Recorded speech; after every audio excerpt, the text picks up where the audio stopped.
You are about to opt in to Monerotopia, a show for the Monero community where all are welcome to join.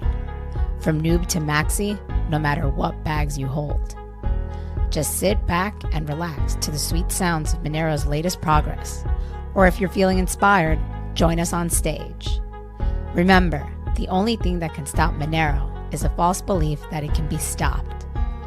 And if you want to win the revolution faster, we recommend you remove your XMR from all custodial exchanges immediately. Warning, voting accidents are common around here. Don't forget to properly secure your private keys. Monerotopia starts now.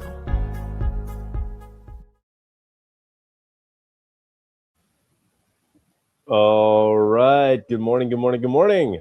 Good morning. I think we'll have to do some work on getting the PeerTube to stream properly, but yeah, work in progress. Work in progress. At least we got the old videos up there. It's not streaming now. No, I'm it doesn't we're look having like. trouble streaming to your destination. Is it possible the stream was ended or deleted? What's going on? What do you think the issue is? Perhaps the key changed, and I'm not aware of, but we'll look into it later. All right. Well, we things take time. It's like Monero, right? We evolve, but we evolve slowly. Oh yeah. We very slowly perfect things over time. Man, all the crazy news since we were last on, like Kraken fractionally reserving Monero. Yeah. Dude, I've been very much off the radar. I did see that. I saw we didn't mention that on the show yet. I guess not, right? That was after we did the last show. I believe that was after we did the last show. Well, what did they do? I saw there was a letter essentially that went out that said they're going to be limiting the amount of Monero you can pull off the exchange. Yes. Or has it evolved since then? On August 15th, apparently they're going to limit the amount of Monero you can withdraw. You can withdraw like, I want to say it was 2 Monero per month or 3 Monero per month, and you can deposit like 10 or something like that. Wow. Which is why I say they're fractional reserving Monero. Right? Yeah, they don't have enough. They don't have enough. I remember that's what Poloniex did back in the day. I mean, Poloniex. Yeah. They first they limited the amount that you could remove of Bitcoin that you could remove, and then eventually they didn't allow you to remove any. And it was just stuck on there. I doubt Kraken will do the same thing, but they could delist and give a date as to which everybody needs to move their Monero off the exchange by. But I don't know. I'd kind of be surprised because I do feel like politically and in terms of where things are at in this country, at least in terms of what's acceptable and what's not acceptable, that things were becoming more lenient for things like privacy coins. That's my overall feel. Yeah.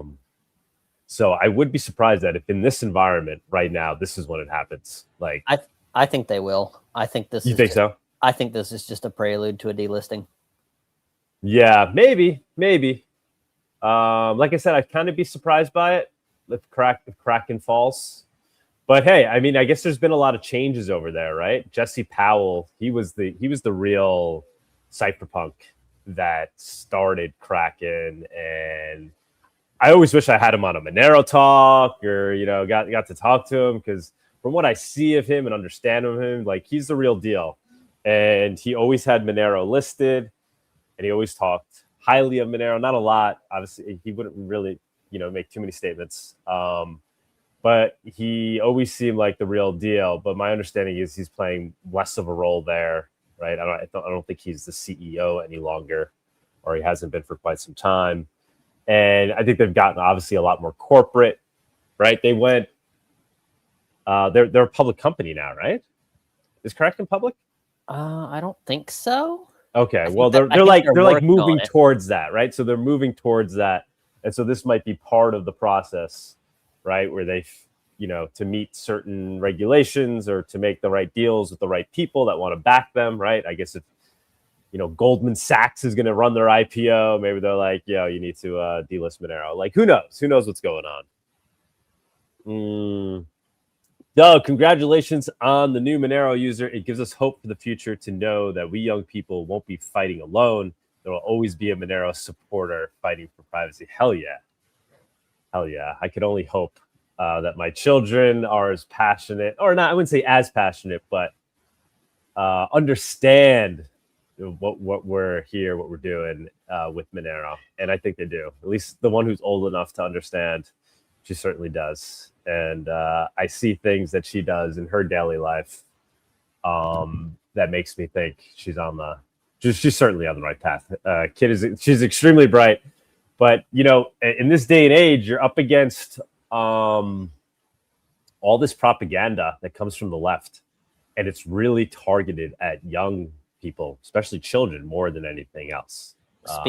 Speaking of children and propaganda, are you going to introduce your little ones to the Tuttle twins?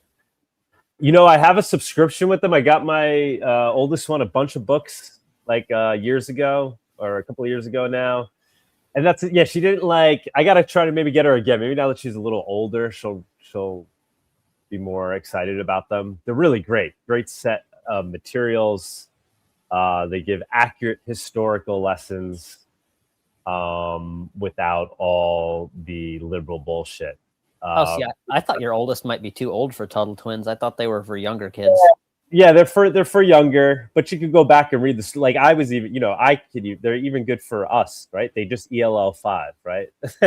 but important topics, like big topics that, you know, everybody should know, but unfortunately aren't taught in school.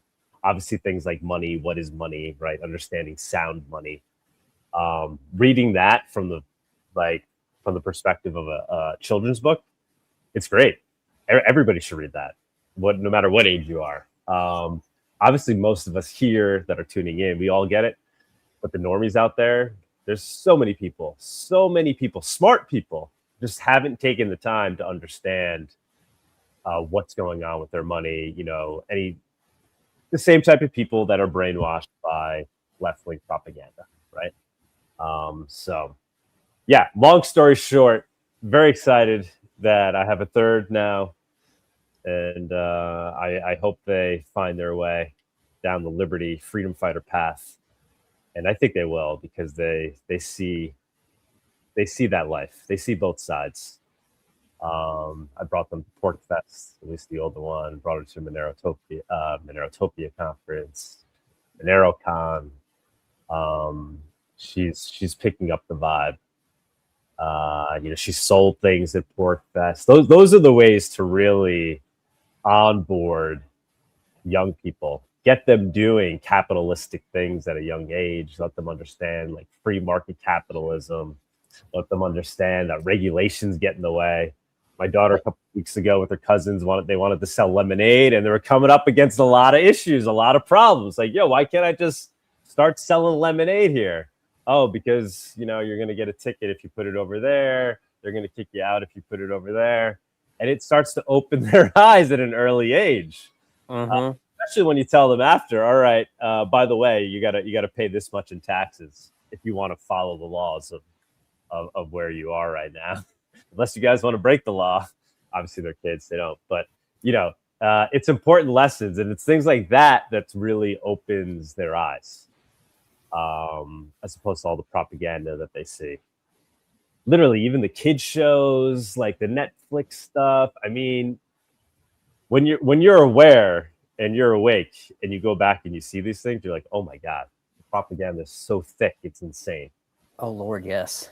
And the schooling, don't get me started on the schooling system, especially here in New York. Oh my God, it's terrifying. So you're up against all those things, and even if your child is very bright, it's done in a way that it tricks the smart kids, right? Because if they want to get good grades, they have to go study this propaganda, and they have to go essentially memorize it, and they have to go, you know, answer the questions correctly on the test, given what they've learned from the propaganda. So it's like it forces you to go down that path. So it's not easy, guys. So anybody that has kids, I'm sure if you're watching this show, you already know this, right? Choir, you know what to do. Get them involved. Get them into Monero. Get them into Monerotopia. Teach them. Let them be entrepreneurs. Let them be capitalists at the earliest age possible, and they will naturally find their way to freedom. Join a homeschool co-op.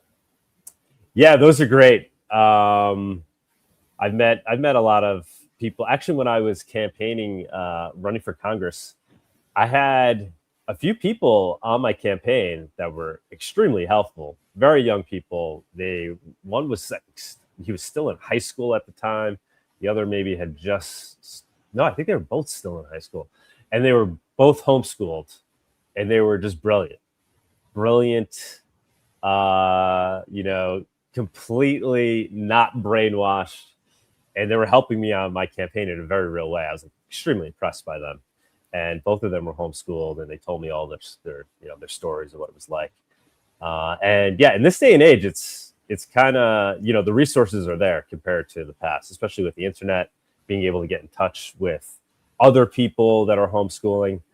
I don't do that. We don't do that. We didn't do that for Franya. And honestly, given our normie lifestyle, fiat lifestyle day jobs, I don't see that happening, unfortunately. But I do other things, right? I supplement their education. I constantly give them my version of what I think the education should be.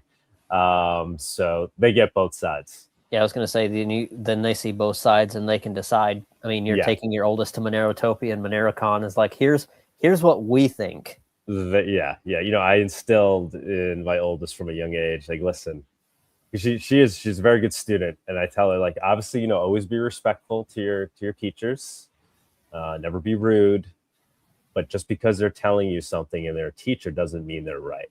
Often they're wrong. So just be aware of that. Be respectful, but do your own research. The things that they're saying to you may not necessarily be the truth.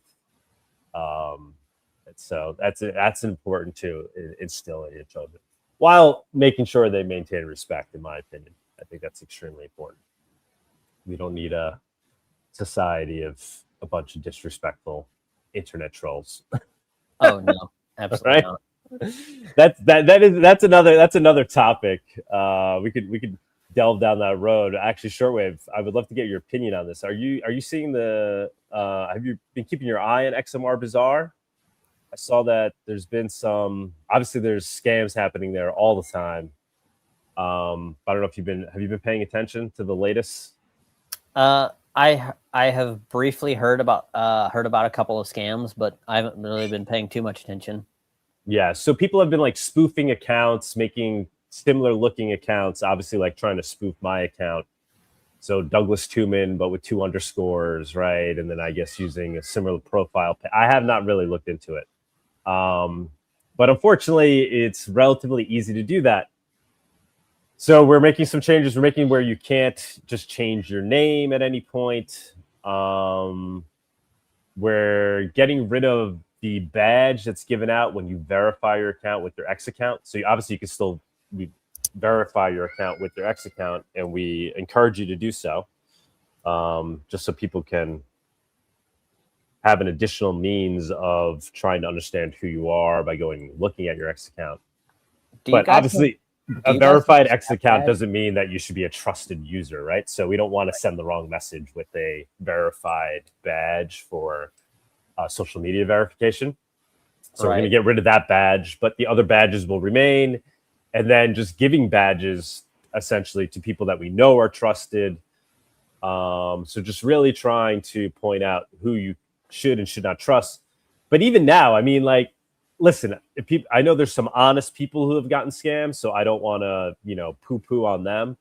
But I think a lot of people pretending they're getting scammed, and that is in fact the scam, right? Like kind of asking for reimbursement, which is a bit silly. It's a complete peer-to-peer platform. You got to do your own research. I mean, if you see a Douglas Tuman and you can't figure out if it's the real me or not, and we're talking, and you're looking at my account, that's on you. Now, if there was some flaw where it's actually my account and somebody's like managed to spoof that, sure. And I do feel like this person, one of these people, is claiming that.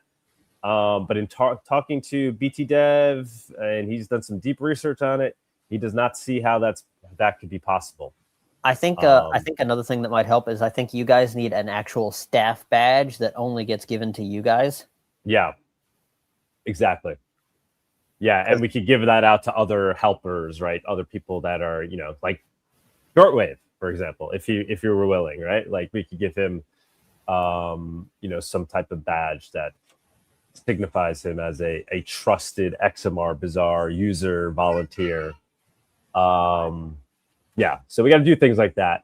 But like I said, all that being said, I mean, it's no different than Craigslist. You go on Craigslist, it's a scam a minute because there's no way. I mean, you could go on there and anonymously say, hey, I'm selling a couch.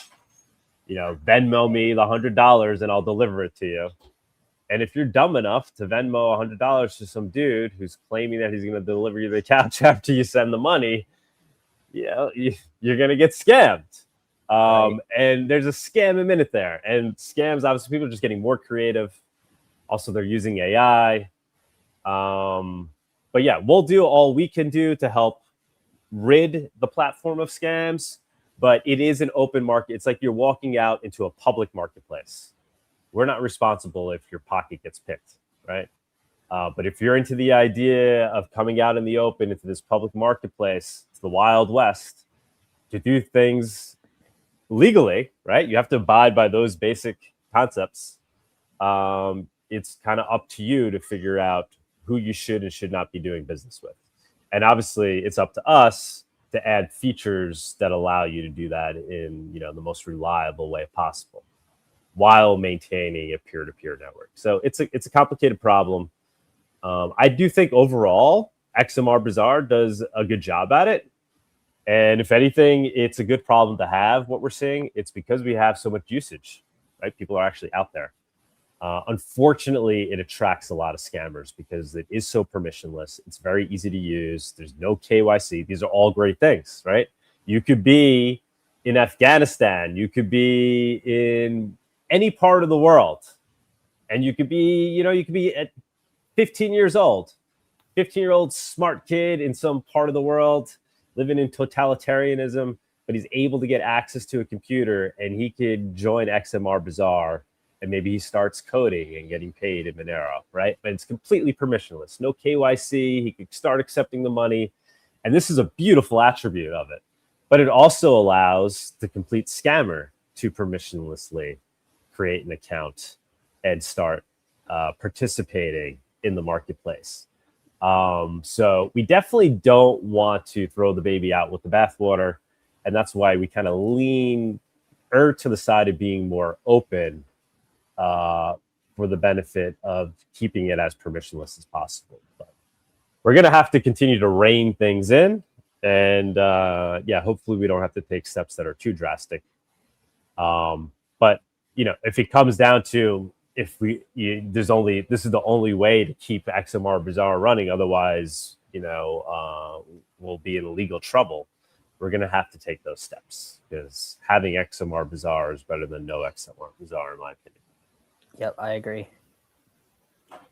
And, you know, it's like we don't want the dark market can go be the dark market. We don't want that on XMR. That is not what it's about. The vibe of XMR Bazaar is like when you're at Monerotopia and you're at the marketplace and there's people smiling, they're selling tacos, they're selling whatever it may be, they're homemade items. People are buying them with Monero, they're shaking hands, there's music in the background, people are dancing.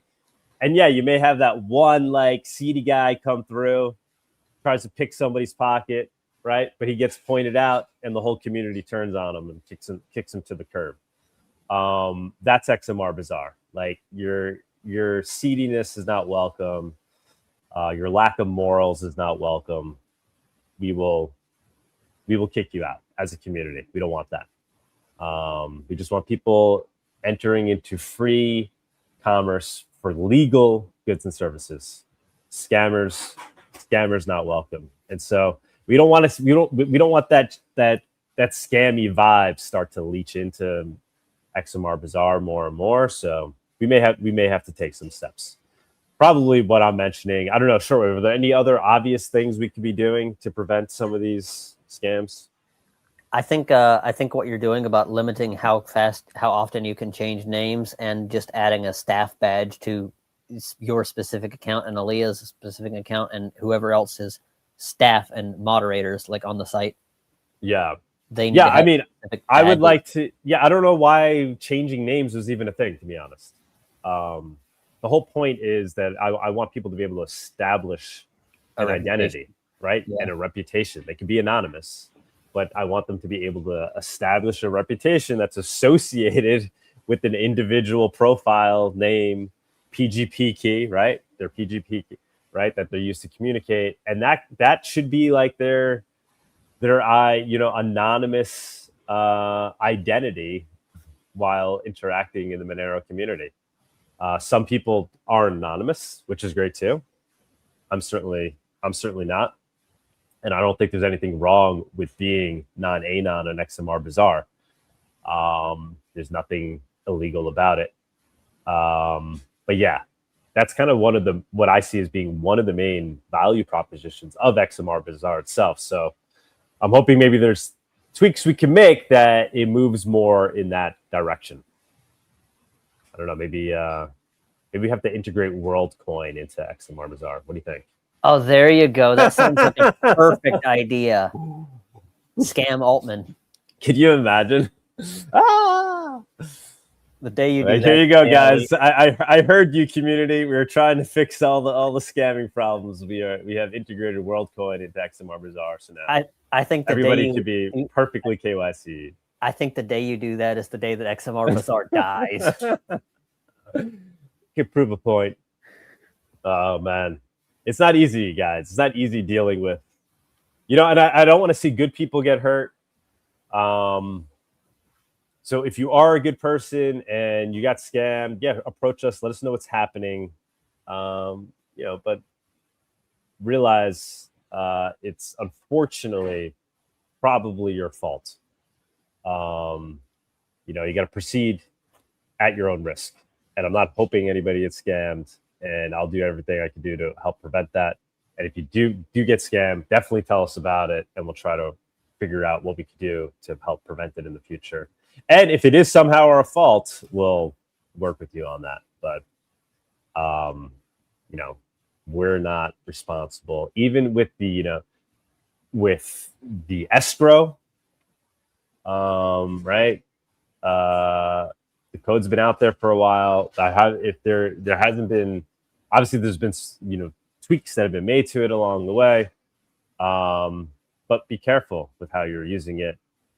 I wouldn't do tremendous amounts on it. There haven't been any known flaws of the escrow. People that are using it correctly, but don't get tricked into doing escrow with somebody who isn't really the mediator on XMR Bazaar, and you're making your transactions outside of our system. Like, we can't do anything for you there.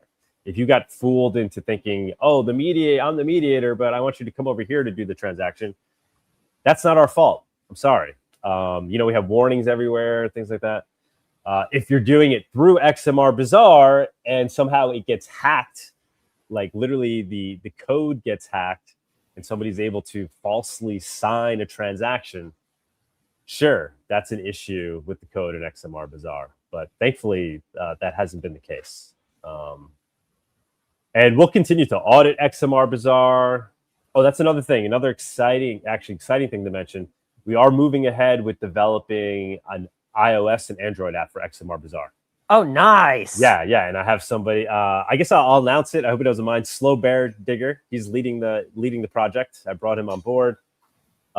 He's been on this show. He's been developing a lot of things recently in the Monero space, little projects. But I love his vibe. Really smart guy, very creative. I think he's really good at UX, UI, and he's really good at keeping things simple. And he's super excited about it. He already started sending me demos of the code. Like, I don't know what he's doing over there, but he was able to basically develop the UI in a matter of days, and it's looking beautiful. It'll probably take at least a month for us to go live, because Anarchinos finished the API. He's been working on the API. He had an early version of it. Now he's making a more complete version of the API so that the so that these apps can just plug right into it, and you'll have all the same usability that you'll have on the website as you will through the app, if not more. And the app will be open source, right? So we can get it on F-Droid? Yes. Okay, good. And yes, this will also be our moment for making things more properly open source. Slow Bear Digger will be helping us with that. So after we launch the apps, we'll put that out there, and he will help us properly publish the code. We have to figure out what licensing we're going to use. He's going to help us with all that. This I'm looking forward to. Yeah, so that should be cool, right? That's amazing. So we're excited about that. And Slow Bear Digger understands, Anarchio's hesitations to make things purely open source with the code as it is. So he's working with us and Anarchio to move us in that direction, do things properly, especially with the launching of the apps. Yeah, I certainly want people to be able to run it on F-Droid and whatnot. So very excited for that. And I think one of the best things that will come out of that is that you'll receive your notifications right in the app. Although the connections to Signal and stuff, that works pretty well. That's pretty effective workaround. But nice having everything in the app.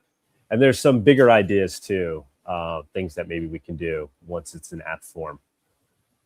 Like maybe add a wallet, right? Build a wallet into it. If we're using some of the open source tech that's already out there.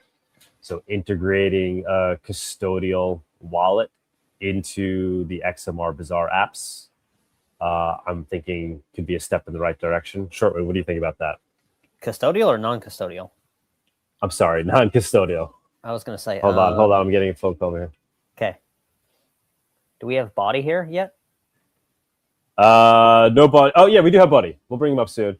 So, yeah, so basically integrating a non-custodial wallet into XMR Bazaar, so your XMR Bazaar app will function like a Monero wallet as well. So you could keep some funds on there for shopping. Some small funds. Yeah. Well, I mean, honestly, if we did this, I would want to do it in a way where, it would be well-built, secure, and be no different than, a Cake wallet or right? Oh, yeah. Just simple, and obviously you hold your own keys, you write down your seed. I mean, the tech has been so well vetted out there. If it could just be, if we could just integrate that open source tech into XMR Bazaar, so we're not reinventing the wheel in any way, to just add a wallet functionality, I think that could add a lot of usability too. And it could be a great way of onboarding people, right? When you're onboarding vendors at Monerotopia, for example, or anywhere else. Just download the XMR Bazaar app. Yeah, just download XMR Bazaar app. And now it's not like download this plus that. Download XMR Bazaar app. It starts selling your goods and services, and people can pay you in Monero. So I do think that's a step in the right direction. What do you think, Shorewave? I think that's a good idea. I do kind of hesitate a little bit with it though, just because of the fact that it's a marketplace app, and I think that you should at some point ask people, like nudge people to get an actual wallet. So like maybe if the balance in the wallet exceeds 0.1 Monero, you could pop up a little thing that says, hey, you might consider getting yourself a separate wallet to, store your life savings. Yeah. We could partner with Cake on that, right? Obviously we would. I mean, we're hoping Cake will add XMR Bazaar to their marketplace. It is on their to-do list, which is not a priority. But yes, we'd be certainly that'd be a good thing to do, right? So encourage people to use a wallet. Yeah, like use it. Wallet have them for small amounts. Use the XMR Bazaar wallet, and then just nudge them when you get enough that says, "Hey, you might want to consider an actual dedicated wallet for this." Yes, and like I said, my hope is, if we were to do this, we're going to do this in a way where it would be just as secure and trustworthy as these other wallets that exist. Because for sure, we'd be using their open source code, right? And we just have to do it in a way where we don't mingle the things to such a degree where it can, where exploits in one aspect of the system can lead to exploits in the other, right? So I would leave that up to the big brains, but those are things we're thinking about. Definitely the XMR Bazaar app will be launched. Those things I'm talking about would be down the road, features that we would add, but a version 1 should be coming. Perhaps, you know, it could be as soon as a month from now. If you need a tester, let me know, because I'm an Android person and I use a lot of stuff, so I can definitely do some testing for you. Yes. Especially with screen readers and accessibility, making sure everything's all right with that. Yeah, that was another thing. Somebody was bringing that up again, screen reading, because XMR Bazaar does have that functionality. It's just not in the chat feature. Is that correct? Well, a screen reader does work with XMR Bazaar. Right. But I think somebody was saying it's not working with the chat feature. I don't know. That's interesting. I'll have to look into it. I know I think on my end it has worked before, so. Okay. Well, Anarchio knows about it. We told him the issue, so. And Okay. actually, Slow Bear Digger saying that's something he'll take into account for the app as well. Right. So. Yeah, I was going to say, because the website itself is plenty accessible, but just making sure the app stays accessible is something I can definitely help with. Do one thing and do it well. Focus on the bazaar. Yeah, 100%. 100%. Well, 100% of that will be our initial focus, but I'm not discounting that we may try to integrate a wallet down the road. Cake Wallet would definitely help you all with that. Yeah, for sure. Vic has already said it many times, and he's always lives up to his word. But they're working on a lot over there, and actually, they need to wait for the API to be finished. We had some version of it that they could have used, but now we'll have an even better version for them to use. All right, I think we could move along with price report. Yeah, we'll do price report. I will grab some news links in the background. I've been completely off the radar, guys, with the new baby and dealing with the existing baby we have, which you might be able to hear her in the background right now. So yeah, I'll be in and out juggling babies as we do the remainder of this show. Don't juggle babies. That's not a good idea. That's good for them. They like it. All right, so let's go ahead and run the price. The Monerotopia Price Report segment is sponsored by Exelix, privacy-first multi-chain swap aggregator designed for seamless instant swaps. Exchange XMR instantly with the fully non-custodial, KYC-free experience and secure execution across hundreds of blockchains. Let's go NGU Maxi. Body win moon. I mean, we're already doing pretty good, I would say. I know, right? Monero seems to be recovering better than Bitcoin, so that's nice. We've been waiting for this. This chart, I've been saying for months that this chart looks like it wants to break towards the upside, and finally it has. This is the XMR BTC chart. Also, congrats to Doug on the baby. I don't know if you're probably. Let me go back to the StreamYard. No, you're still here. Yeah, I'm sure you got your. Yeah, I'm here. I just don't want you guys to have to hear the crying right now. So I'll be back in a minute. Thank you, buddy. Cool. Yeah, well, I'll go ahead and get along with the astrology for dudes, so everybody can know, whether or not the moon is in the 4th house of whatever planet happens to be in the sky. I know Anon Mon is all about that. Just playing with you, bro. Just playing. Let me see. Let me get my screen fixed up here. I think it's not quite filling the full space. I think that should do it. All right. Oh no, we're not quite there yet. Sorry to hold the show up here. All right. Yeah. So here's the XMR BTC chart. Finally, we've broken out to a spot that I don't know. I guess it's kind of a place you'd expect resistance. We're looking at the upper standard deviation clusters right there. So that's nice. Bitcoin has recovered. I will tell you guys that I finally did do a revised look at that regression analysis, and I'll share that with you here in a few minutes. All right, let's go to the XMR USD price, though, because isn't that what we all care about, is the fiat price? Isn't that right, Shortwave? I know how much you love to look at the fiat price. Let's see here. Yeah, I'm just playing with you. Yeah, so we've actually had a nice bounce up from the bottom here. Honestly, I'm starting to think that 292 was the low for XMR in fiat terms, or I guess if we go back here a little bit further, we could say 276. And that was just a reverse reaction off the crazy run up to 800.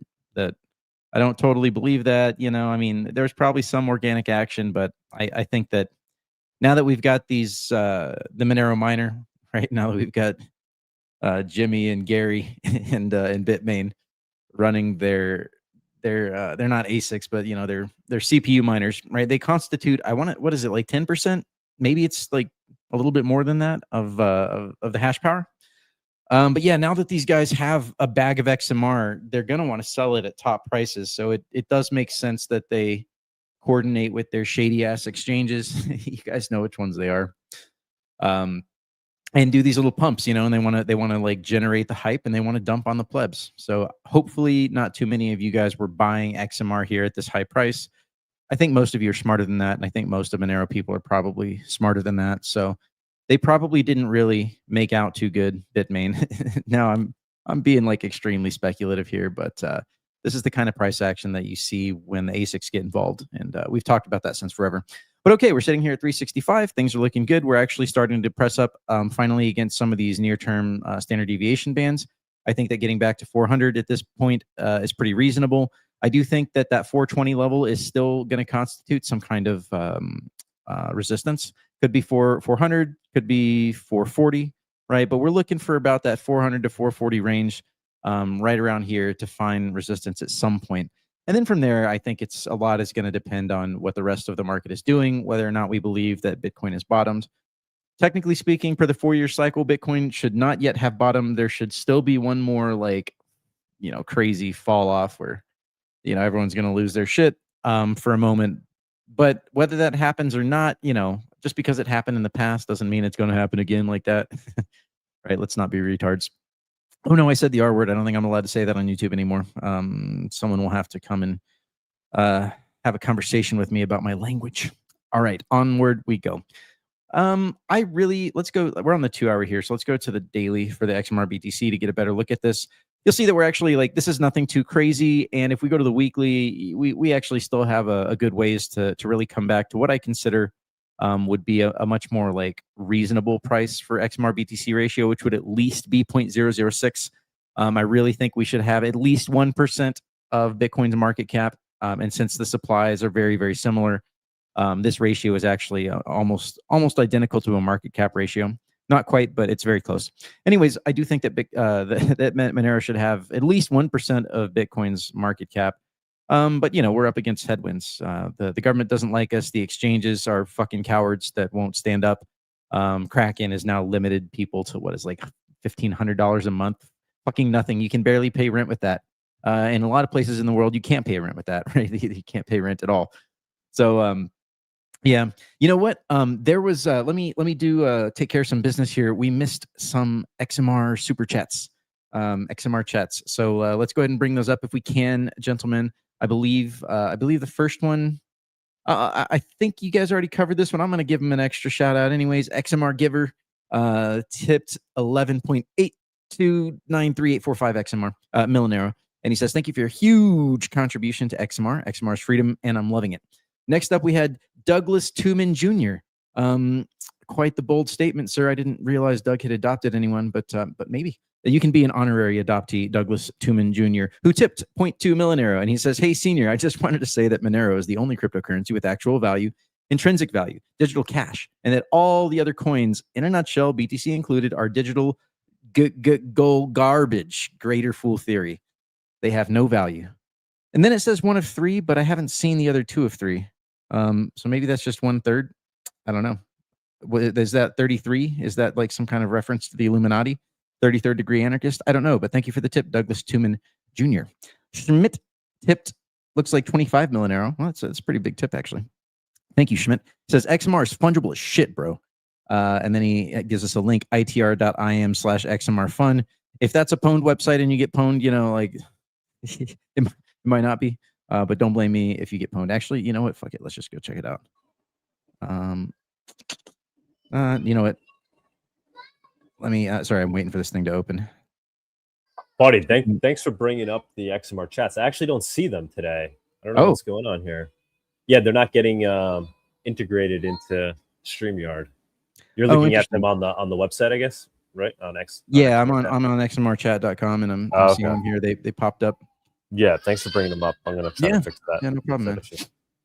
Of course, I always want to make sure our XMR chats get included. No, there's nothing more frustrating than giving a tip and then your comment goes unnoticed. So yeah, I followed that link, and it looked like it was just a link to Twitter or an X repeater or whatever they're called. Anyways, thanks Schmidt for the tip. That's really a nice tip from you. Okay, yeah, so we're looking at the XMR BTC ratio, and I guess this is really solid action, right? The action got a little bit ahead of itself. Again, we talked about, hey, this feels, it felt like that pump that we had earlier this year. That didn't feel totally organic. So things got ahead of itself, and then we had this sort of long consolidation period, and now it feels again like we're headed towards the upside. It took long enough to get there, I guess, but yeah, XMR looks like it's starting to experience benefit from the general crypto market recovery. This is probably a pattern that I would expect to continue. All right, REMsee tips 1 Monero. He says Kraken turned on diamond hands mode. Yeah, I guess so. Or forcible diamond hands mode. Like now, how are you going to get out? How are you going to get to fiat? Well, you're going to have to use the decentralized tools, right? You're going to have to find people that are willing to trade Monero, for cash or for bank money or whatever. You can still use the instant swaps, and they still seem to be pretty good. And you can use Trocador to see what kind of rating they have. Some of them are really good, some of them aren't. But we really need to start figuring out how to get more liquidity onto retoswap.com, and hopefully, if it ever gets released, Luke's platform that he's making, it slips my mind at the moment. Man, I wish I could remember. What's that? Sarai, of course. Thank you. Yeah, and to get liquidity onto there, because eventually, it's very possible that these instant swap exchanges and even the scumbag exchanges like MEXC and Bitfinex and these others, it's very possible that maybe they even start closing up, trying to close those doors as well. Kraken, we all, when Jesse left, we all asked, I asked myself, how long until they remove Monero? How long until they delist even in the United States? I started wondering that. All right, anyways, yeah, let's keep going. Let's keep the show moving here. So things look pretty good actually with this ratio. This is not a bad chart. We've hit 1, 2, and now it looks like we're about to go 3 times, bumping up against these standard deviation levels. That's great. You would want to sit here and then go for a higher level.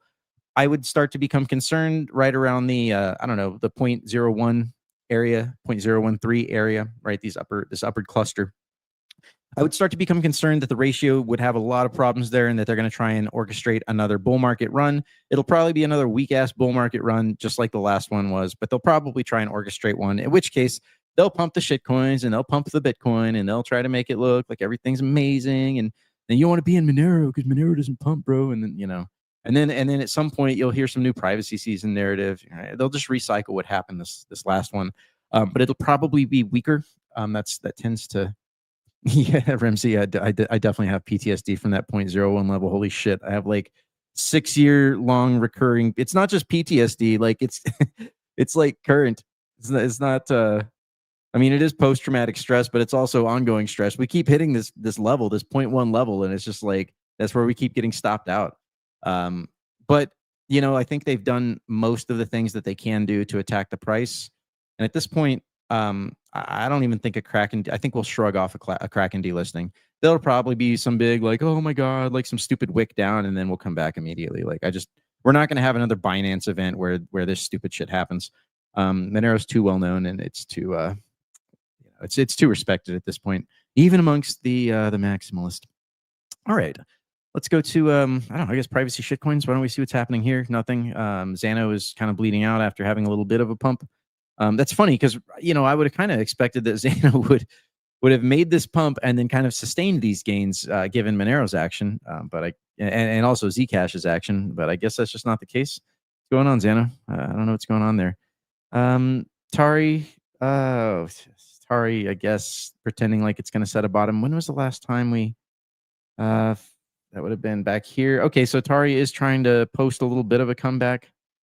It's pumped 3x, but I mean, that's after dropping like, I don't know, 1,000x. Let's take the measurement here.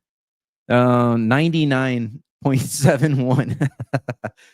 I don't have the public math skills to do that correctly, but that is like a 300x fall off. Like, just take what you started with and divide by 300 if you bought the top. I was going to say is that if you bought the exact top? Yeah. Okay, glad but I never. It wasn't that. up there for very long. Like, and then it's just been down. I mean, I lost. I threw some spaghetti at that wall, and well, it slid down the wall. I have nothing left. I'm a ruined man. It's over. All right. Zcash is also doing pretty well here. I wouldn't say it's doing the greatest, but it is doing. I mean, it's got more market cap than Monero. Again, guys, just expect this to happen. In fact, this is even a nice chart. You got upsloping, lower standard deviation, upper standard deviation, also upsloping. This chart is, I don't think it's going to break to new crazy all-time highs anytime soon, right? It's not going to just like do this. It'll probably spend time ranging here, consolidating. Maybe there'll be a wick down, right? And then it'll, at some point, with the rest of the crypto market, they'll revive the privacy season, and this thing will start to perform again. Monero will get some benefits from there, just from the exposure. But guys, this isn't over. We're going to have to deal with the Zcash AstroTurf army again. So just know that that's coming.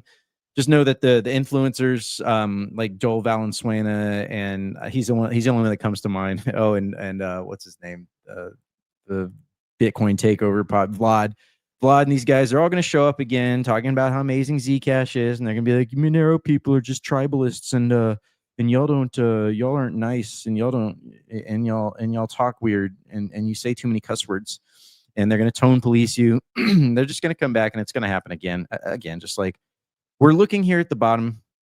Let's see, is that all we want to talk about? Zcash? Who cares about Pirate? Yeah, there's nothing here. Cubic is still down in the dumps, nothing to talk about there. It's very possible that we already looked at the bottom. All right, this is Bitcoin. Here, this is the old, the green line here. This is the old regression analysis. Let's go here to the new regression analysis. So I will give you guys a very quick and dirty about what exactly, I'm going to go to the BLX chart, about what exactly I was doing here, that I wasn't confident that if I had done exactly the correct thing. And so I had to, sorry, excuse me. I guess I got some phlegm in my throat today. Don't worry, that's a joke. I'm not in on the take, guys, for all of you who would say racist things right now in the chat. Do not say them. Do not be racist. If you know, you know. All right. Anyways, forgetting my phlegm. So here is the green line, the new green line. This is the BLX chart. You'll notice you go back down here. This start of this chart is at 2010, July 18th. So the question is, when you're drawing a best fit line, we have to do this log transformation. I'm not going to try and describe this. Like, I'm not going to hold your hand through this. If you understand it, cool. If not, I don't want to get bogged down. To make this chart work, to do this analysis, you want to keep a linear regression. And to do that, I have to take a log and a log of both the time and the price. And then I'll be able to do a linear regression where I can use things like residual standard error. And you can use R squared, adjusted R squared to check any residuals, to check whether or not you've done a valid regression, or whether or not your data is dirty, etc. So when you're dealing with logs like that, the x-axis ends up really weird. So what we do is we don't say, how are you going to input like September and November into a numerical analysis, right? You can't. So you have to decide, where's the 0 point going to be. And right now the 0 point is July 18th, 2010. And but that's kind of arbitrary, right? We could hypothetically choose to call the 0 point something else, right? That same date that would be like day 0 or day 1, July 18th, 2010, we could just arbitrarily call that day 1000. And that significantly affects the fit of the line. That affects our residual standard error. So what you have to do is you have to treat that start date as if it's its own independent variable. And then you have to find what the best fitting line is by sliding that left and right. I ended up doing this a little bit manually, because reasons, don't worry why, but I did. And I did manage to find what looked like a slightly better fit line. But the truth was that it doesn't matter. That didn't end up mattering at all for the analysis, believe it or not. Let's go to the weekly here. So this is the crypto. This is the, if you go crypto, I'll just show you. If you go crypto : BTC USD. This is like the absolute longest plausible chart that you could possibly do for Bitcoin. But this price action down here isn't real. That's like how much did some dude pay for a pizza in Bitcoin, and then how much was the cost of electricity. And that's not real price. That's not actually like a real exchange. And even earlier, let's do this. Let's go back. Wouldn't Laszlo Haniaj pizza be the first one? Yeah, I guess that the Bitcoin pizza guy, I forget his name. I guess that's his name. I trust you. I believe you. But yeah, like that's how they were. So these are derived prices down here from stuff like a dude paid 11,000 Bitcoin for 2 pizzas, right? So again, that's not real price. We're looking for actual like liquidity, actual exchanges. There was an exchange that existed here, but this is really weird data. I throw all of this data out because it's just not valid. Like you're getting these swings that constitute like minus 50% plus 3x in a single day. You know, this one wick here, you know, that was like, what is that? That's like a 6x swing on a wick. So those weren't real prices. And you had Gregory Maxwell operating this exchange. I believe it was Gregory Maxwell, and him posting things to Bitcoin Talk being like, hey guys, what's like some good algorithms that I could use for managing liquidity, right? So like, and then I don't know what happened, but they turned something on at a certain date. They turned something on, and the price just starts going wild. So this is where you have to like use your better judgment in this kind of analysis to say, hey, that's dirty data. That really doesn't constitute a real, a real analysis there. We really shouldn't include that. So long story short, after all is said and done, we get this green line right here. Don't worry about these little jumps. Those are just trading view artifacts. So, you can forget about that. Let's go to a more useful chart rather than the crypto chart. All right. So effectively what I did is 2 things. I did 2 things. I took all of the sort of bear market lows, right? So even this right here. So once they turn on the algo, that was kind of back here. You'll notice this is 2012. So we find these touch points, right? And this is a pretty good line. It's a pretty good line. Even the March crash out in 2020.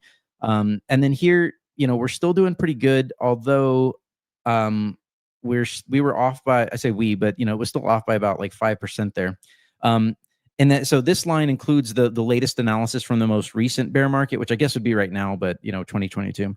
So finally, at long last, you guys have the context to understand what this line is. Technically, we actually dropped below this line. So this is what statistics are and do, and like the way that they play out. It is not prescriptive. The price does not have to follow this. I think this green line is going to break down, and Bitcoin is not going to be able to sustain this green line over long periods of time because it just keeps rising forever and ever. And it rises way faster than inflation, and it rises way faster than Bitcoin adoption could even possibly sustain. Like this green line, and you can see it, it's breaking down like in real time. Like this is the steepest that we've ever gone below this line, which is about 7%, which, for a process that moves 1,000% at a time, that's not bad at all. But anyway, so after redoing the analysis, the absolute lowest that I can draw this line in good conscience now is this green line right here, and we've already hit it. And we're actually writing this green line with this. So in times previous, price, and we'll go back here again because this is important. In times previous, like we didn't even touch the green line last time. They actually stopped, the price stopped short of even getting all the way down there. And again, like we said, this is about, that was about 3.6. Here's something else that we have to do. Bear with me. I apologize that this is going to lag down for just a second.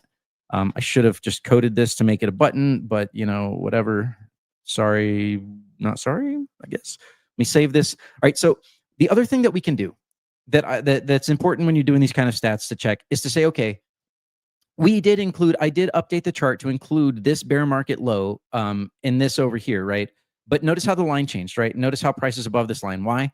Because I disincluded this point right here because I wanted to ask how well did this methodology perform if we only look at this,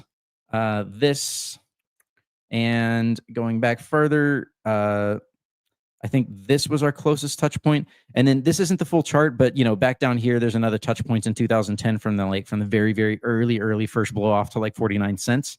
So we used 1, 2, 3, 4 points there, and these are the absolute like largest divergence from the model, right? That's how we choose them. We actually have to progressively remove the high data points until we arrive at this line, basically, or at least until we arrive at the greatest points of divergence, and then model those points that I just circled here. So if we were to have used this methodology, which we did, on the last bear market low, the price diverged by about 9%. And this is, again, using the updated methodology where I actually slide the start date, you know, where I say, okay, let's just arbitrarily say it's day 1,000, day 10,000, day 0, and, you know, sort of slide through that whole search space and find the one that produces the lowest error for the line. And so, funny enough, I thought that I might end up with a much lower error, right, with a much better fit to the lower boundary, but as it turns out, it was basically the same. So that was kind of much ado about nothing. Sorry that it took so long to get that out to you guys. I've just been busy. Anyways, so that's what this right here isn't the correct one. You know, for those that are starting to roll their eyes in their back of their heads and being like, bro, body, just get on with it. Okay, got it. Statistics or something. Let me make this line correct, and I'll update the other chart too eventually. Save this. Okay, there we go. This is the actual, like, the best line that I could possibly, the lowest line that I could possibly in good conscience say, you know, in terms of like doing the statistics correctly as far as I know how to do them. And if anyone wants to critique my methodology, please, you know, please shout out and hit me up with your ideas if you have them. There is another way to do the same analysis, but you know, we won't get into that right now. We've already talked too much about that. Okay, so looking at Bitcoin right now, it does actually seem, you know, forgetting the statistical lower boundary, right? This green line is not updated, so we're just going to delete this for now. There we go. Just looking at the near-term price action here, Bitcoin did seem to try and make it out to these, like, the lower standard deviation levels. It's found some resistance there. You know, obviously the next place we want to look at is here. Let's go to the daily so that you get a little bit better feel for this chart. Remember I told you we drew these lines like about 2 weeks ago, and I said it might be premature to draw these lines. I don't know if, you know, they're the best lines we can draw right now, but, you know, I don't really believe that, you know, this line is, that this line right here is like the correct line to draw. So this is the reason why we've already broken out of that line. We have to redraw it now. At this point, it's kind of looking like a broadening structure, if anything, which could very easily support another, like, one more flush out. This, like, Bitcoin literally could flush out one more time to one lower low, and that might be like the actual low. Like that would be a very plausible scenario, guys. So just be aware of that. I mean, listen, if you bought down here, we talked about this, right? Like, these are your buy. Like, we were close to the line. You're close enough. You start DCAing, right? You start getting back in. I don't know. You want to get into Bitcoin, I guess, right? It's the big abusive daddy coin, and it's going to tell the market what to do, or maybe the market tells it what to do. Who knows how that works? I don't want to anthropomorphize too much, but yeah. So I'm not saying that we are going to have another lower low, right? Like, please understand me. Who knows? I'm just, like, trying to predict the future. But maybe, like, things, I would suspect that Bitcoin is going to have at least one more drop off before it actually starts to break out into that 73, 80,000, you know, and then start to try and get back to that 100K level. That's going to be a long climb to get back to 100K, guys. It's going to take some time to get there. But again, look for buying opportunities. That's really the message here. Like, if Bitcoin price falls, if we see crashes, you know, blood in the streets, whatever, buy. Like, now is the time to start buying. You really, like, if you sold your bags at all, or if you've, like, been saving your cash, you know, you've been getting that paycheck, earning that fiat with the normie job, etc., and you're sitting on a cash position, you're waiting to, like, when do I buy? Well, now, right? You need to find good buying opportunities right now in the near future. Right, Z-scores, you can see actually that Monero is doing better than in terms of its own. Again, Z-scores are relative to its own price history, its own moving average, its own standard deviations. So Monero is doing quite well relative to how it has been performing lately. In fact, it's doing better in the Z-scores than all of the other coins. Cool. Not much to see there, I guess. Let's look at the Bitcoin dominance. I just never have opinions on this chart. I've never been able to fully separate my emotions from this chart, if I'm being perfectly honest. But one thing I think we did nail back here is that Bitcoin is going to basically stay in this range for some period of time.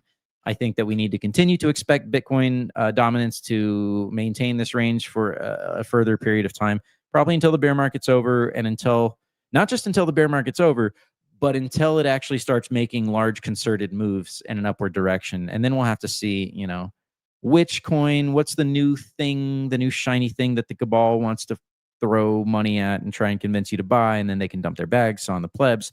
Who knows what that's going to be? Maybe they'll recycle something from old. I haven't really heard too much about new coins that seem exciting.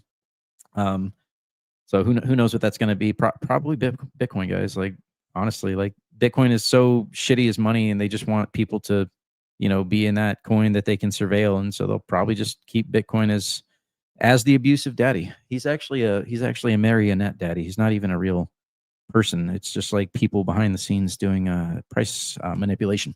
And yes, the entire crypto market is price manipulated. I'm sorry if that makes you upset.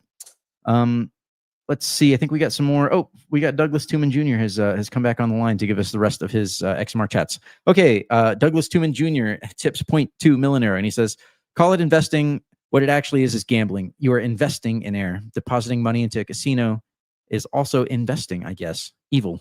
U.S. government is going to dump their BTC, hence why they have been pumping it by way of mainstream media. Message 2 of 3. And another 0.2 Millenero. Thank you, Douglas Tuman Jr. He finishes his 3 of 3 message by saying, we need to get rid of the $30 trillion debt some way, right? Get rid of your worthless software coins whilst you still can, and get the only one that is what cryptocurrency is meant to be. Decentralized, kind of, private digital money, and use it to 3 of 3.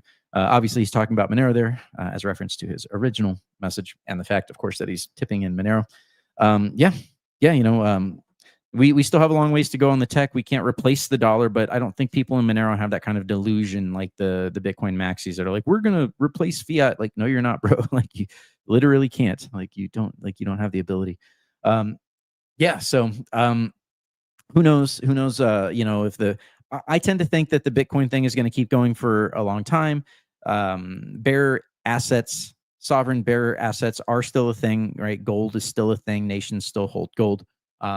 And I guess there's not really bearer bonds anymore. There used to be. But I do think the notion of a bearer asset is something that has value, right? Just even if it's surveilled and for all the cuckery, like, there's still some kind of value in there. All right, we also have a YouTube comment by Frank Rogowski. He says, request for body, can you start providing a chart of the gold price from SGE in Hong Kong with exchange with XMR in the weeks ahead? A physical precious metals measurement with XMR. Yeah, that would be interesting. I haven't checked to see if there's a big price divergence, but there used to be this website, maybe it's still there. It's like, is the system broken yet? Like, or, has the crash started? And basically what it did was compared the Shanghai versus the LBMA, basically the Eastern versus the Western prices of gold, to see, the theory, of course, being that when the monetary system breaks and crashes and burns that forever, that the gold price east to west is going to separate, that the West is going to lie, that the East holds a lot of gold. So they're going to try and represent the true price. And I don't know, maybe we could take a look at that right here, right now, live. With that, I think that we don't need to talk about crypto anymore. Let's go to the macro. But before we go to the macro, let's check this. I don't even know what the let's just see if we can find it here. XAU USD, Owanda, Pepperstone. Is it even on here? This is a fool's errand, but Shanghai Gold Bridge, SSE. Oh, okay, yeah, maybe SSE, XAU USD. No, all right. I'm gonna have to do some research because I can't say which one of those is going to be the correct one. That's a reasonable request. We'll see. I'll do a little chart, and you could even do it too. It's an easy Pine script. Just look at the chart and see what's the maximum divergence that has ever happened between the LBMA and Shanghai, for example, or Hong Kong. And you can characterize that, and like it's probably, my guess, bro, is that there's not going to be much divergence. It's an early warning sign if like something is actually breaking, but I'm not really of the collapsitarian viewpoints anymore. I think they're actually really good at managing the system. Okay, so going on to the macro, we've got U.S. oil here, and probably everyone heard that Trump, I guess, restarted the war against Iran. Obviously, because there was some like Epstein shit going on. I can't remember. There was like some testimony, and that was like the day that he started bombing again.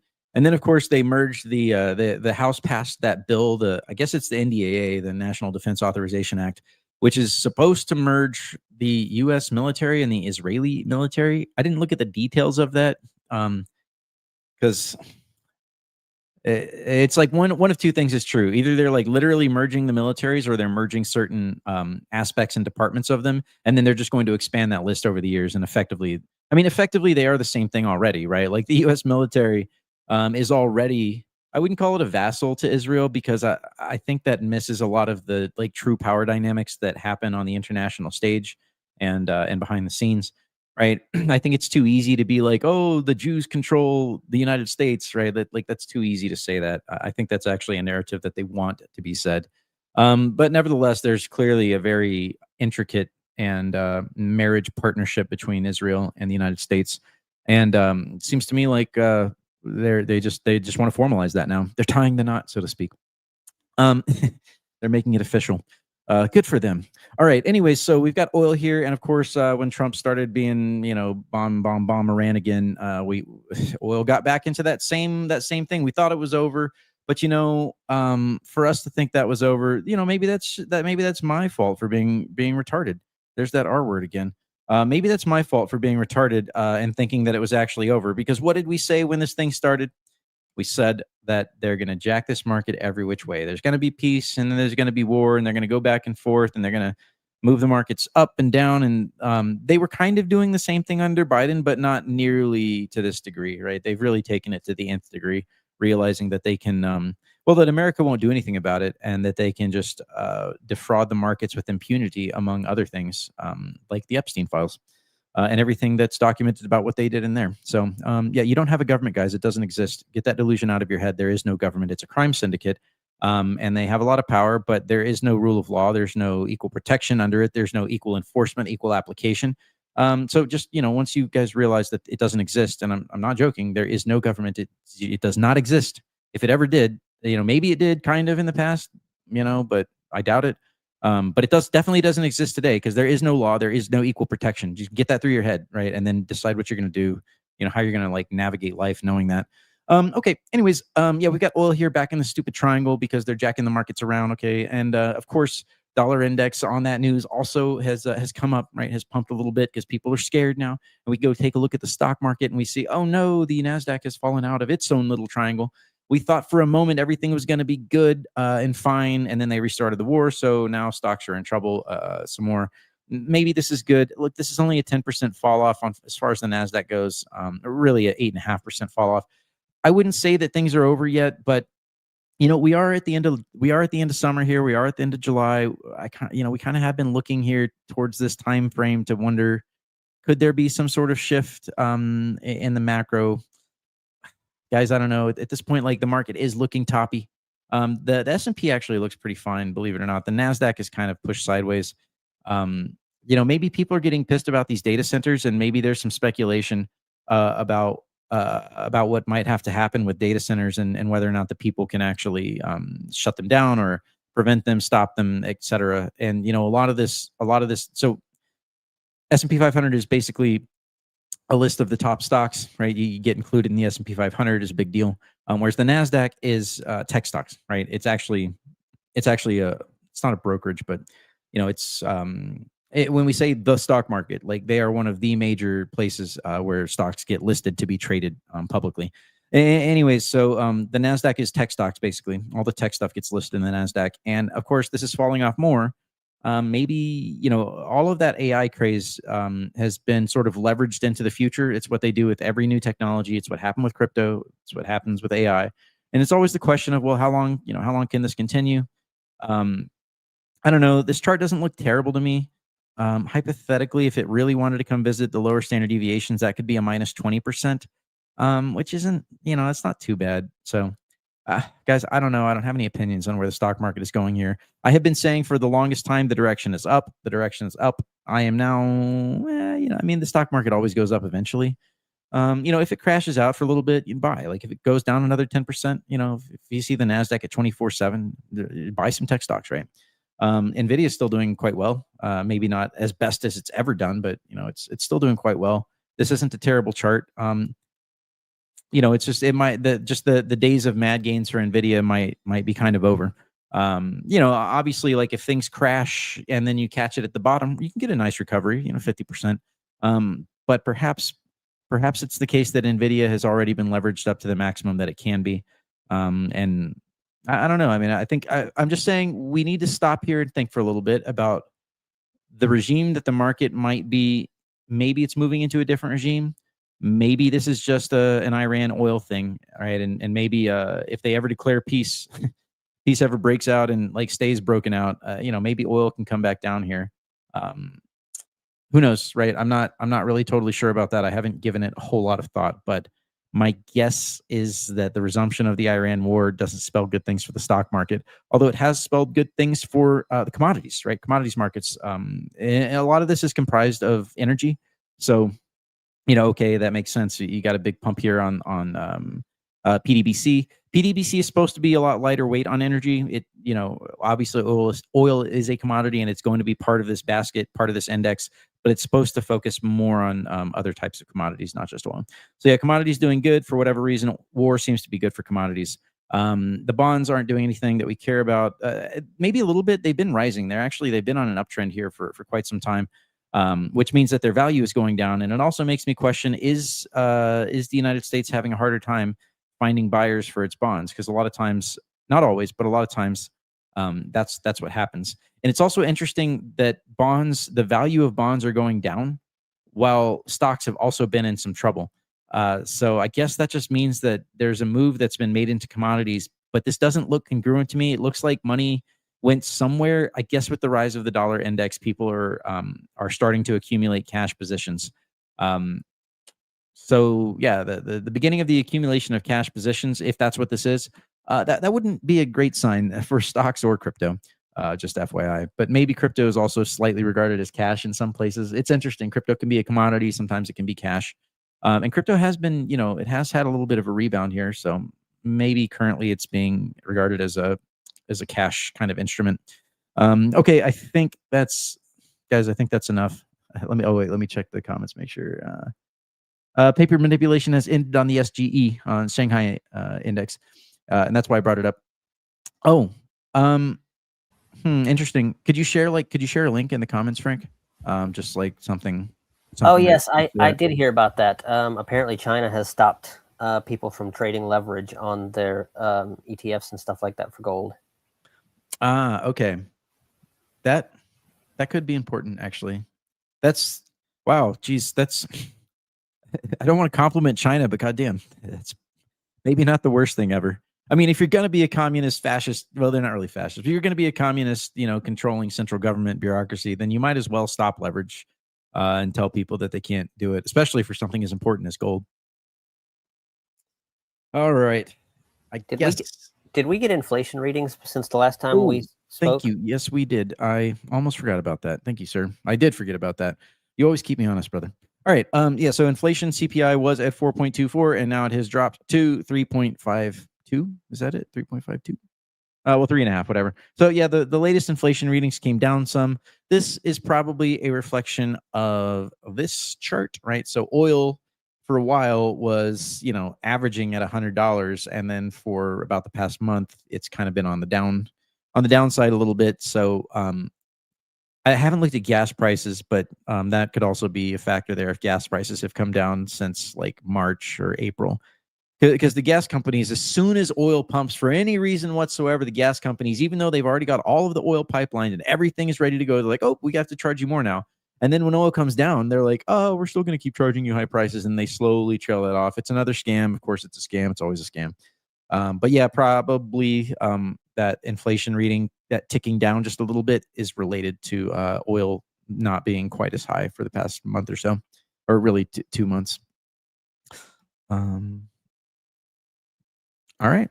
Because we had the ceasefire, which caused oil to drop, and that's probably what's causing the inflation to come down. But now that the ceasefire is over, and inflation might go back up again. Yeah, that's definitely a possibility. I mean, the question is how many ceasefires are there going to be and how many resumptions of the war are there going to be.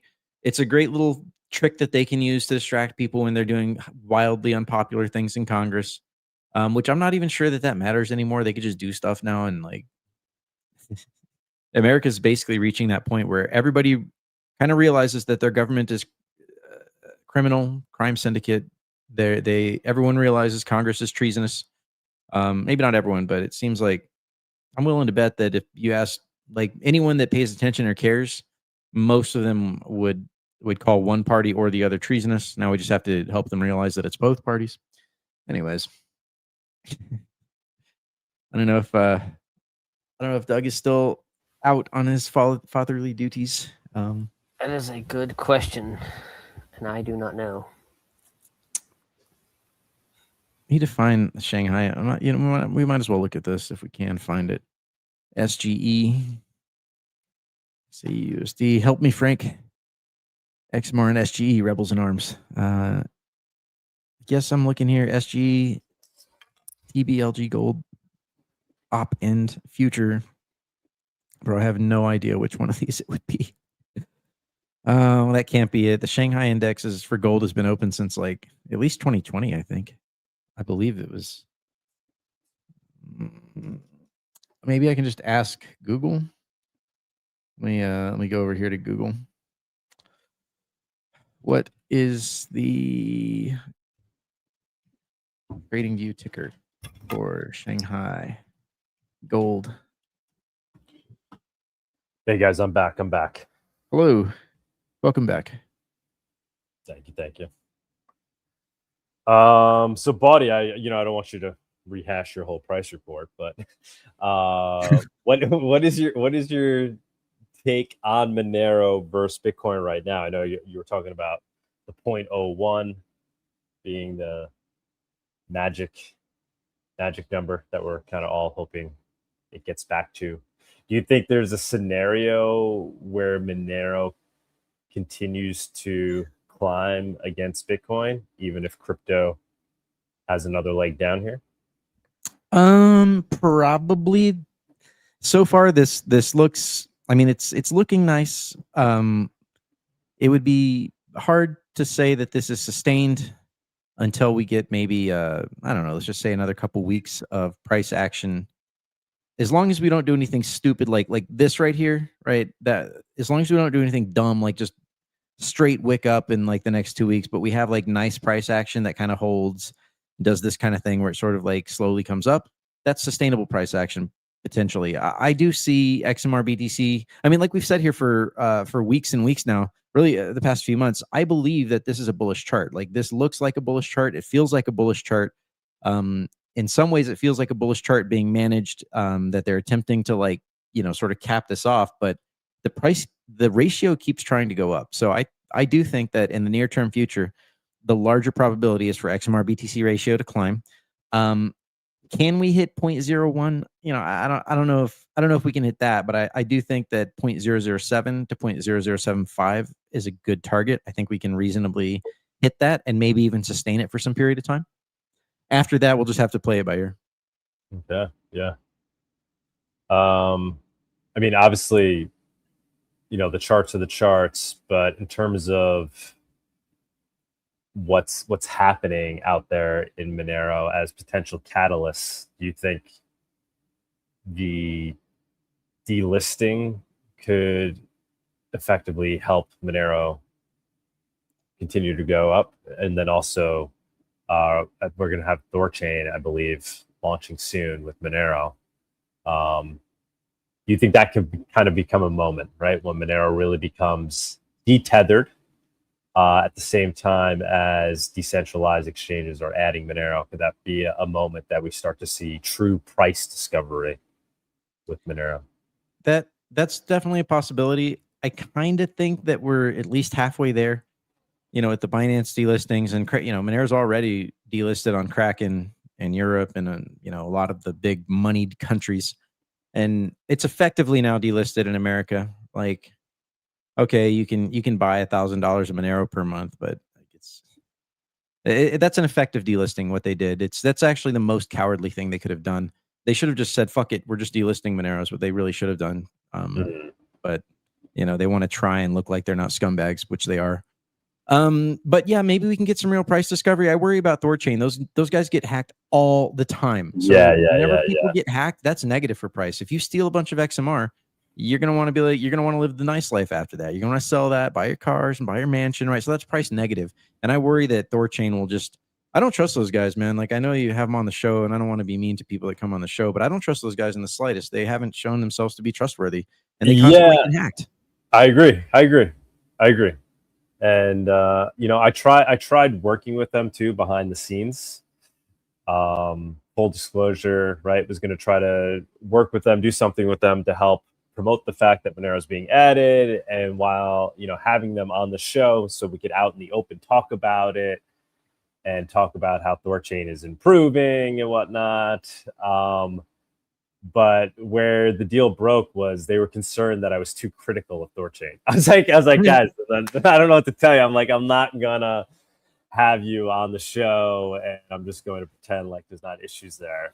Yeah. That would be throwing away my everything I've built here in the Monero community. Yeah, like Retu Swap got hacked, sure, but they seem to have a better reputation than ThorChain does. Yeah. And what really pissed me off was they're like, well, it just seems like you're not seeing through the bullshit. I was like, not seeing through, like, it's not bullshit. And this is when ThorChain we were having this conversation when ThorChain was offline. I'm like, guys, ThorChain is literally not running right now. I'm like, what's the bullshit? I'm like, it's off. I've never seen a crypto shut down. I've never seen a cryptocurrency like that large shut down for that long. Shut down at all, really. I've never seen a crypto get turned off and turned back on. And they're like, well, we need somebody who's capable of seeing through the bullshit if we're going to work together. I was like, all right, guys, then it's not going to work. And it was just a real eye opener for me in terms of the culture there. I think there's some really good aspects to it. At the end of the day, it is fairly decentralized. There's a lot of different people involved. I think some of them are really good, like Chad Bradford. I think he certainly means well, and he's been trying to add Monero for a very long time. But then you have this whole marketing angle, the marketing dudes that are running it right now, and it's just like overnight they're like, yeah, we're cypherpunks. Like you can't just one day pretend that you're now you're ready to be cypherpunks when it fits your narrative. And so yeah, that's the reality. And the biggest issue is they've had a lot of exploits, major exploits. So my overall my take is the same though. I give them my best, and I hope that they evolve over time, and they do become secure, because I would love to see a strong decentralized avenue to Monero, in and out of Monero. Obviously, I hope that Sarai launches soon and fulfills that, but I'm hoping for the best for ThorChain. I think people should treat it at arm's length, be cautious, but I'm not hoping they fail. I'm hoping they succeed and they figure it out and they mature, and we end up with the secure on-off ramp, decentralized on-off ramp for Monero, because we really need it. There's another aspect to this now with AI being so good at finding exploits. Certainly, there's going to be people with agendas in the deep state and intel agencies that want to see these platforms fail, and they're going to deploy that AI in a lot of cases to try to find ways to hack them. Now, thus far, probably there's just enough black hats out there to already do this, so they probably don't have to do that. But hypothetically, that could be one vector, right? You could see intel agencies using AI to find exploits to try and keep the capacity of Monero to be traded on decentralized platforms to try and minimize that. Yeah, absolutely. I mean, that's an attack vector. But obviously, the other side of the coin is AI is allowing these systems to be better vetted, right? Audited more quickly, more swiftly, at a higher level than they have been. Right? It's a cat and mouse game, but each time there's a new exploit, there's also a new patch, right? And eventually these things will be hardened over time, right? Theoretically. Speaking of AI, I'm assuming it's going to be in the news about the Trump admin trying to kill open source AI because the fact that Anthropic and OpenAI are whining. Oh yes, I don't even know if I have that news link in there, but yeah, that's a good point. That's a big story. That's a big story for sure. Do we have any XMR chats that we missed? Because I can't see them here. I informed the XMR chat guys that they were having an issue. I'm not sure what's happening. There's something to do with the Twitch connection. Okay, we didn't miss any. No, we got them all. All right. Oh, any updates on MoneroCon? You were really in the thick of it there, man. You really stood up and took charge. I wouldn't say I took charge. I just wanted to see I just wanted to see the right thing done. And I didn't want to see things get stupid and political. And no, it all's well that ends well, basically. Yeah. Yeah, I just wanted to state the obvious and try and help steer the conversation in a way that could be a good resolution for everyone. And I think that's ultimately what happened. In fact, the resolution on this was it was almost unanimous. There was almost 50 people showed up. And as far as the people that voted, it was nearly unanimous that we said, yes, we should separate the organizer of MoneroCon or any number of MoneroCons, right? There could be a few of them potentially. The people that hold the resources in terms of the domains, the social media, and that grant access to people running MoneroCon conferences, those should be two separate entities. So everyone basically unanimously agreed on that. There was also near unanimous agreement to restore Orange Friends access to the domain and to the social media for the purposes of organizing 2027 MoneroCon. And then finally, there was a vote on who should custody those resources. And ultimately, it was CT and Standby or Digilol. You've had him on. I mean, Digilol was. Is he still? It's Standby. Anyways, he's been a manager of those resources for a long time. He's been the one managing that. Okay. I wouldn't say he's been the one managing it. There's been actually kind of a dearth of maintenance on the servers and infrastructure. But yeah, there's still some handover stuff to be done. There's work to be done. But basically, everything was transferred amicably. Basically, the transfer began within 24 hours. That evening, they started transferring stuff. So they're the ones that will be holding custody of the assets. Yeah. Yes. So CT.mx, he's the primary. And he got of all the people that voted, he got 75% of the votes. And even that, a lot, there were some people that abstained, but only almost everybody that voted for him, 75% of the votes. So he had a super majority as the primary custodian. And then there was kind of a question of whether it would be Comrade Blinn or Standby. Because they both, it depends on how you want to weight the votes, right?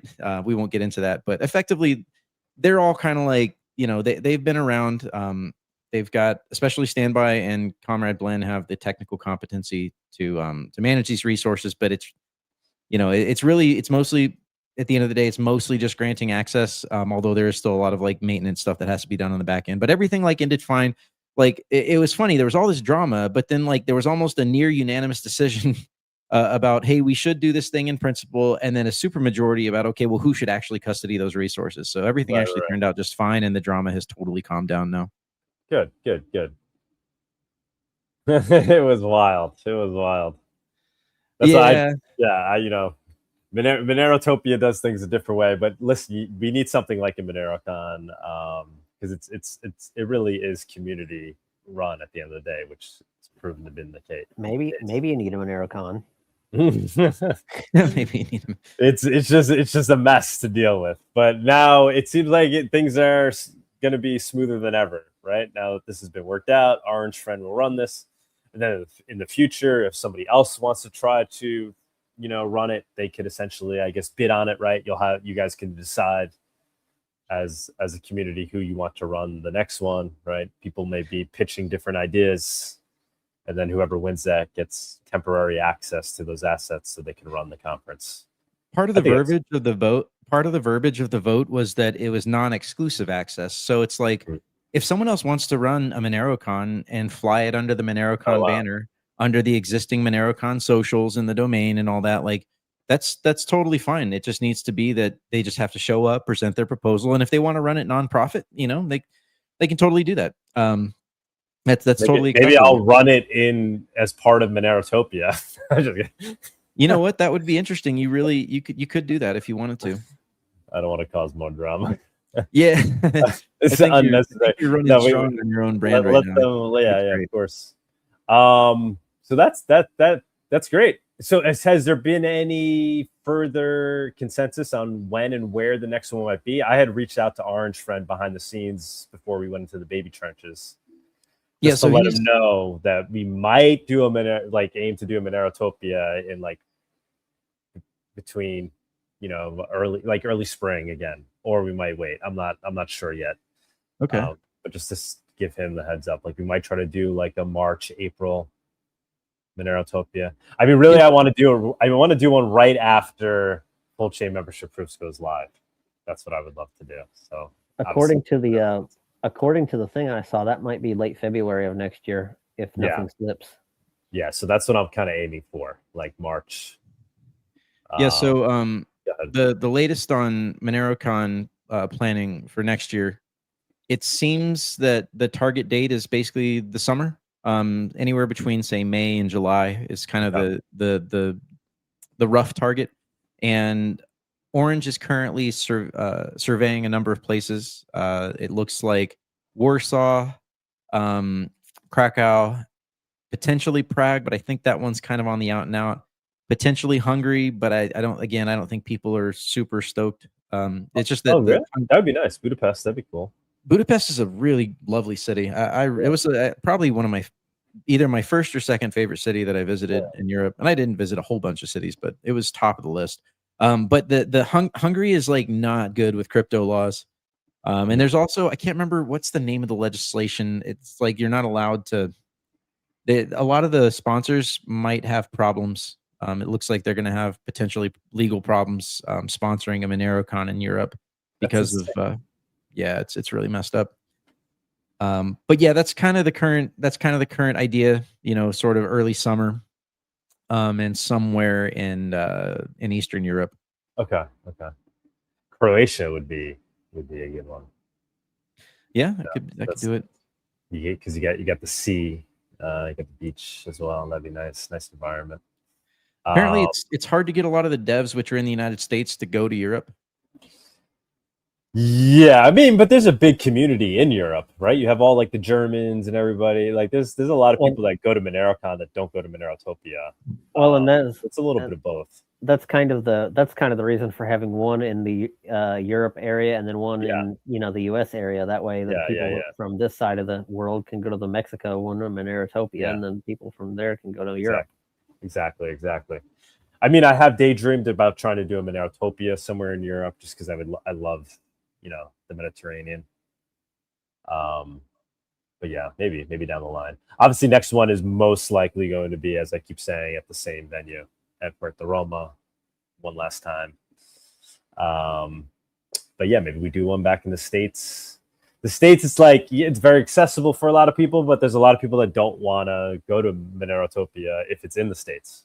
There's a lot of people that you can't count on them being able to even get into the States. Exactly. I mean, we're talking about dissidents here, and when those guys cross the border, in a lot of cases, the government's going to be like, show me your cell phone or you're not getting in. Like, I know people personally that already have a visa to get into the United States, and they like search their entire phone. And that just got worse because Customs and Border Protection arrested a U.S. Well, no, I didn't arrest a U.S. citizen, but they charged a U.S. citizen for using a duress pin on Graphene OS. Wait, but that guy invoked, he used his duress password, I believe, right? Yes, he did.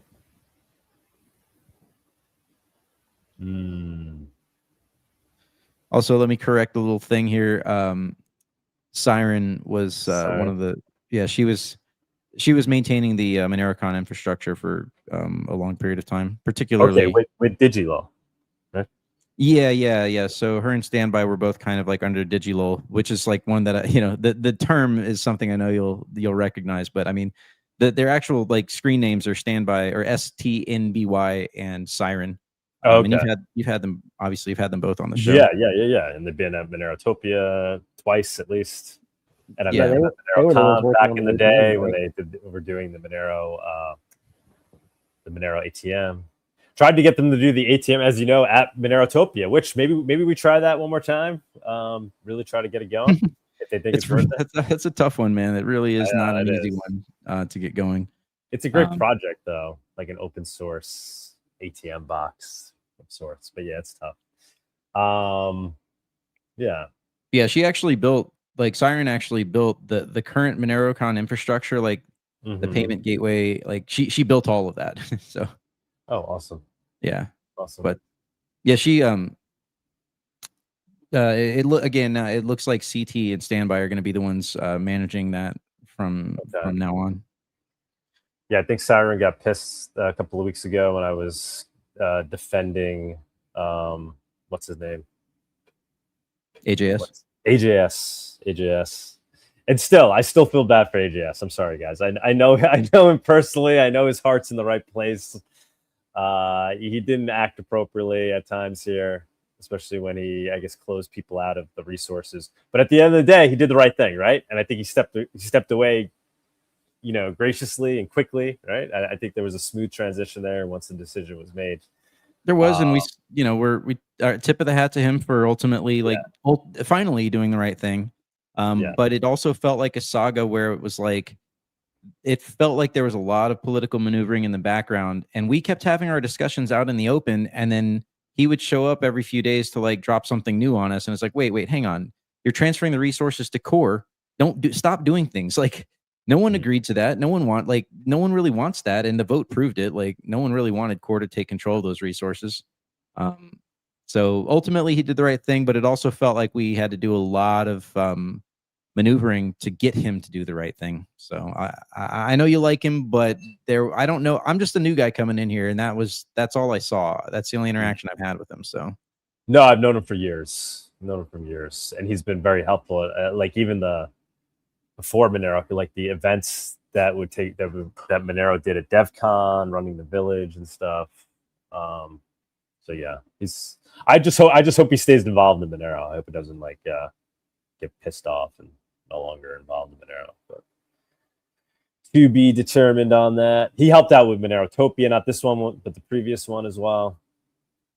So yeah, he's a good guy, and I'm glad at the end of the day everything worked out. But we could move along and do the news. I don't have any guests. If anybody wants to be the guest today, come on up. Come tell us your Monero story. Come tell us the Monero project you're working on. Whatever it may be. I see a lot of new things popping up in Monero land on X on a daily basis. So use this platform. That's what it's here for. Come tell us your Monero related story or project. But yeah, without further ado, let's go ahead and run the news.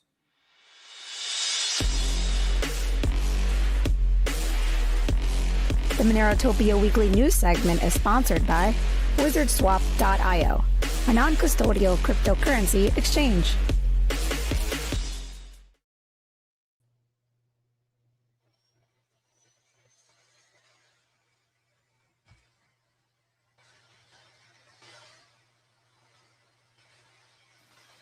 Didn't I hear that WizardSwap was integrating their liquidity into somewhere else as well? Some decentralized thing? I can't remember for certain.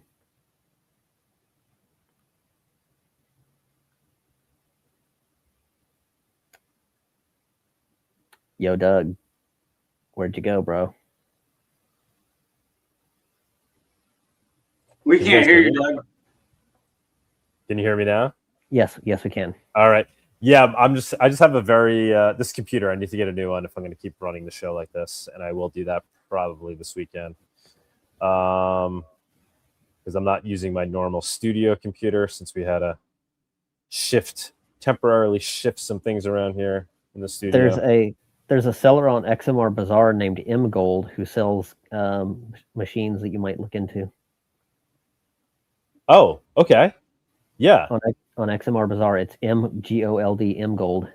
Okay. He's got like the latest and the greatest. He's got like Apple laptops, whatnot. I've seen some pretty decent laptops on there, but he mainly sells more used equipment, so he might not be good for new stuff, but he might be. You talk with him. Okay. All right, REMsee, what's up, bro? I'm gonna go ahead and run the news here, and then we can do our viewers on stage. If you're cool with that. All right. Sorry, guys, it's gonna be a little slow here just because of what I'm working with. It's all right. Yeah, even when you ran the intro, it like kept running. It took a couple of minutes for it to have me back on. So you guys can see my screen right now. You can see the news story. Yes. Well, I can't, so somebody else will have to answer that question.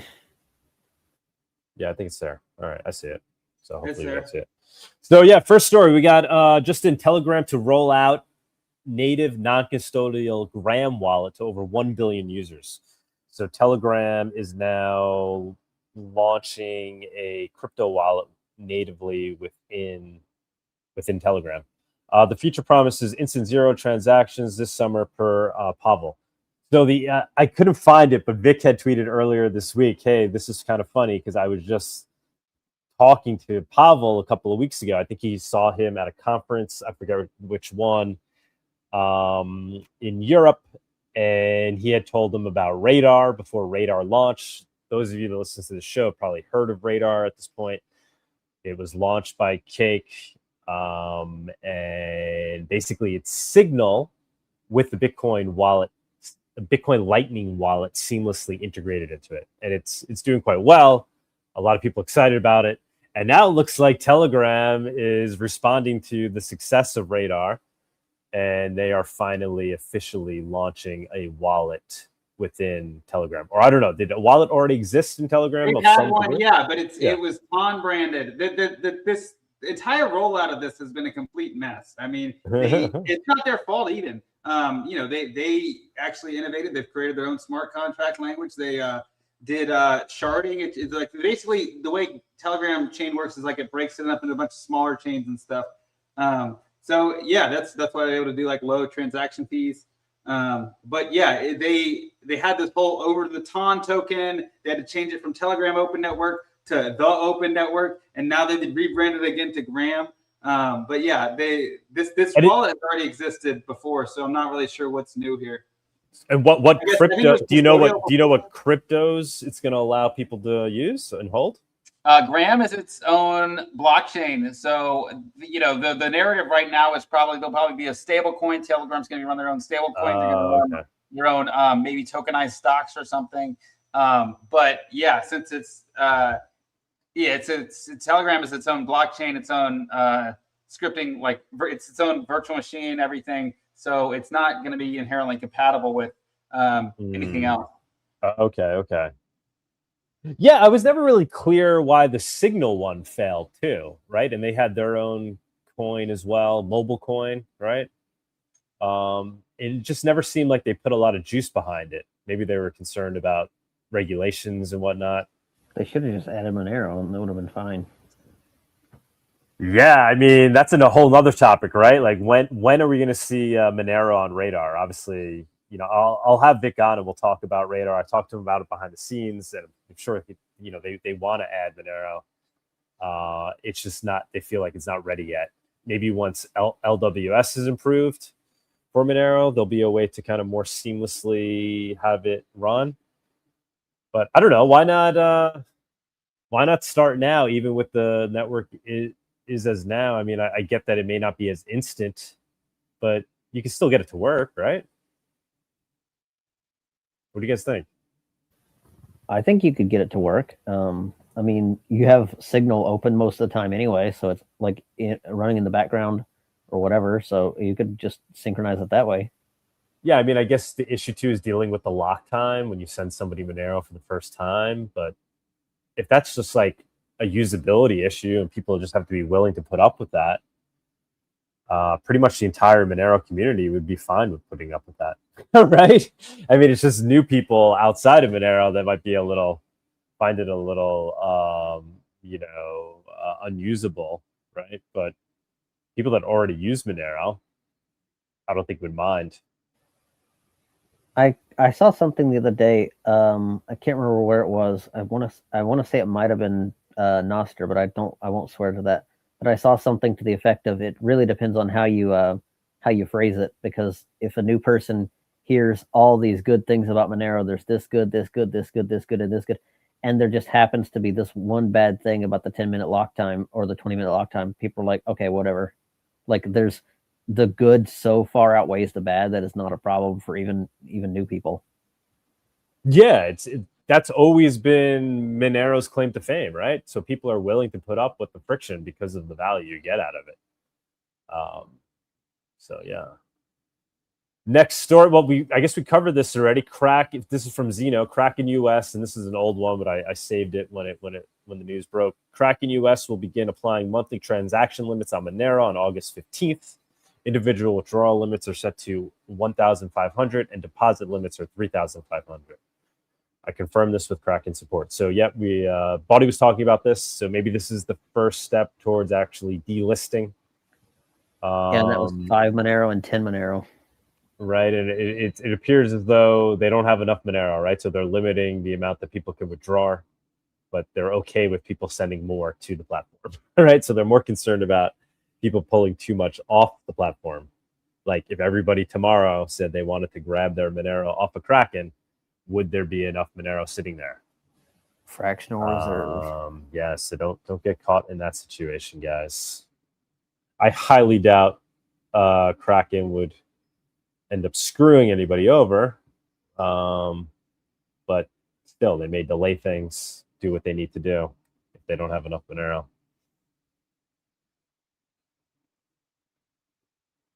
Next story, slowly letting it load.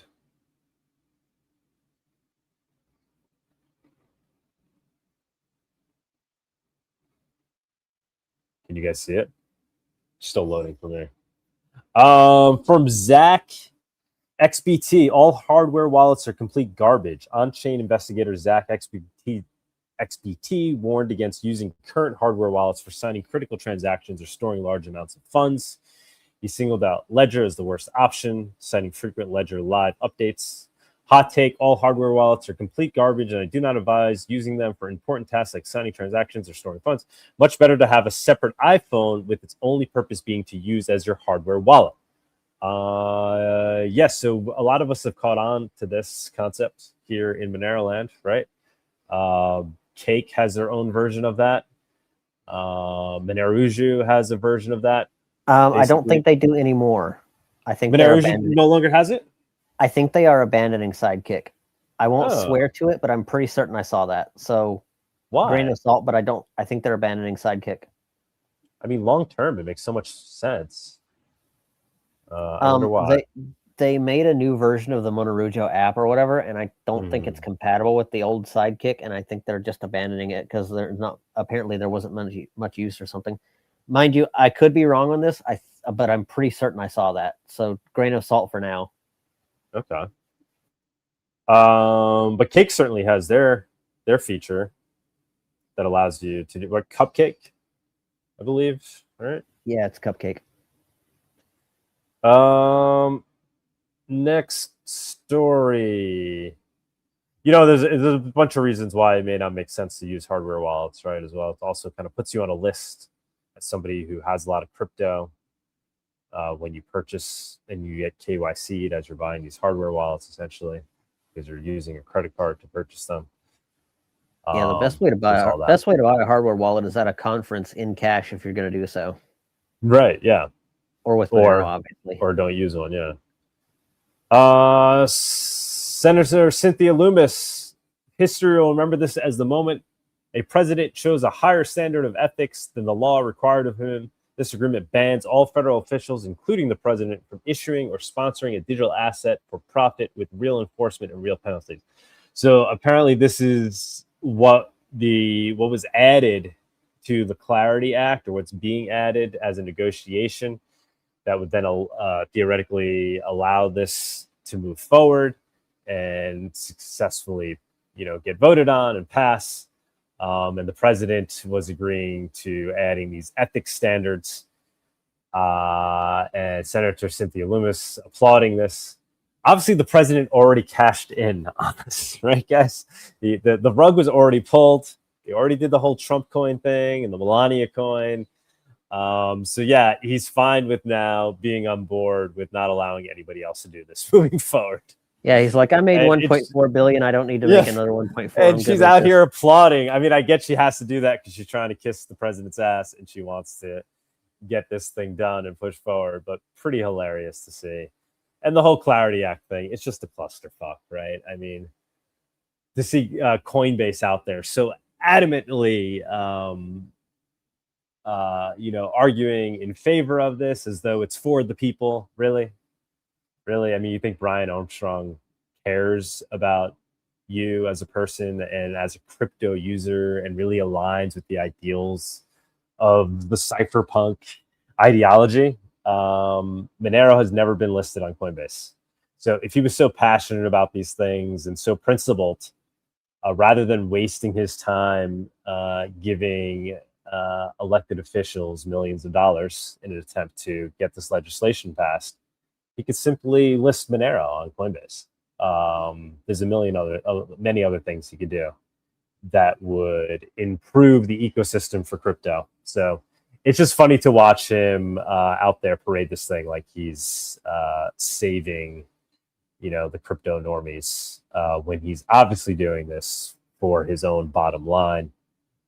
I'm not even going to get into all that, but it's quite obvious to me that it's for his own benefit and Coinbase's benefit, but they're trying to sell it as being a step in the right direction for crypto in general and for helping crypto users and for protecting crypto developers. Meanwhile, my understanding is some of the core language that was going to be most protective to open source developers that are working on crypto and privacy coins, that language has been deprecated or weakened to the point where it no longer would even necessarily protect developers like Samurai wallet developers, etc.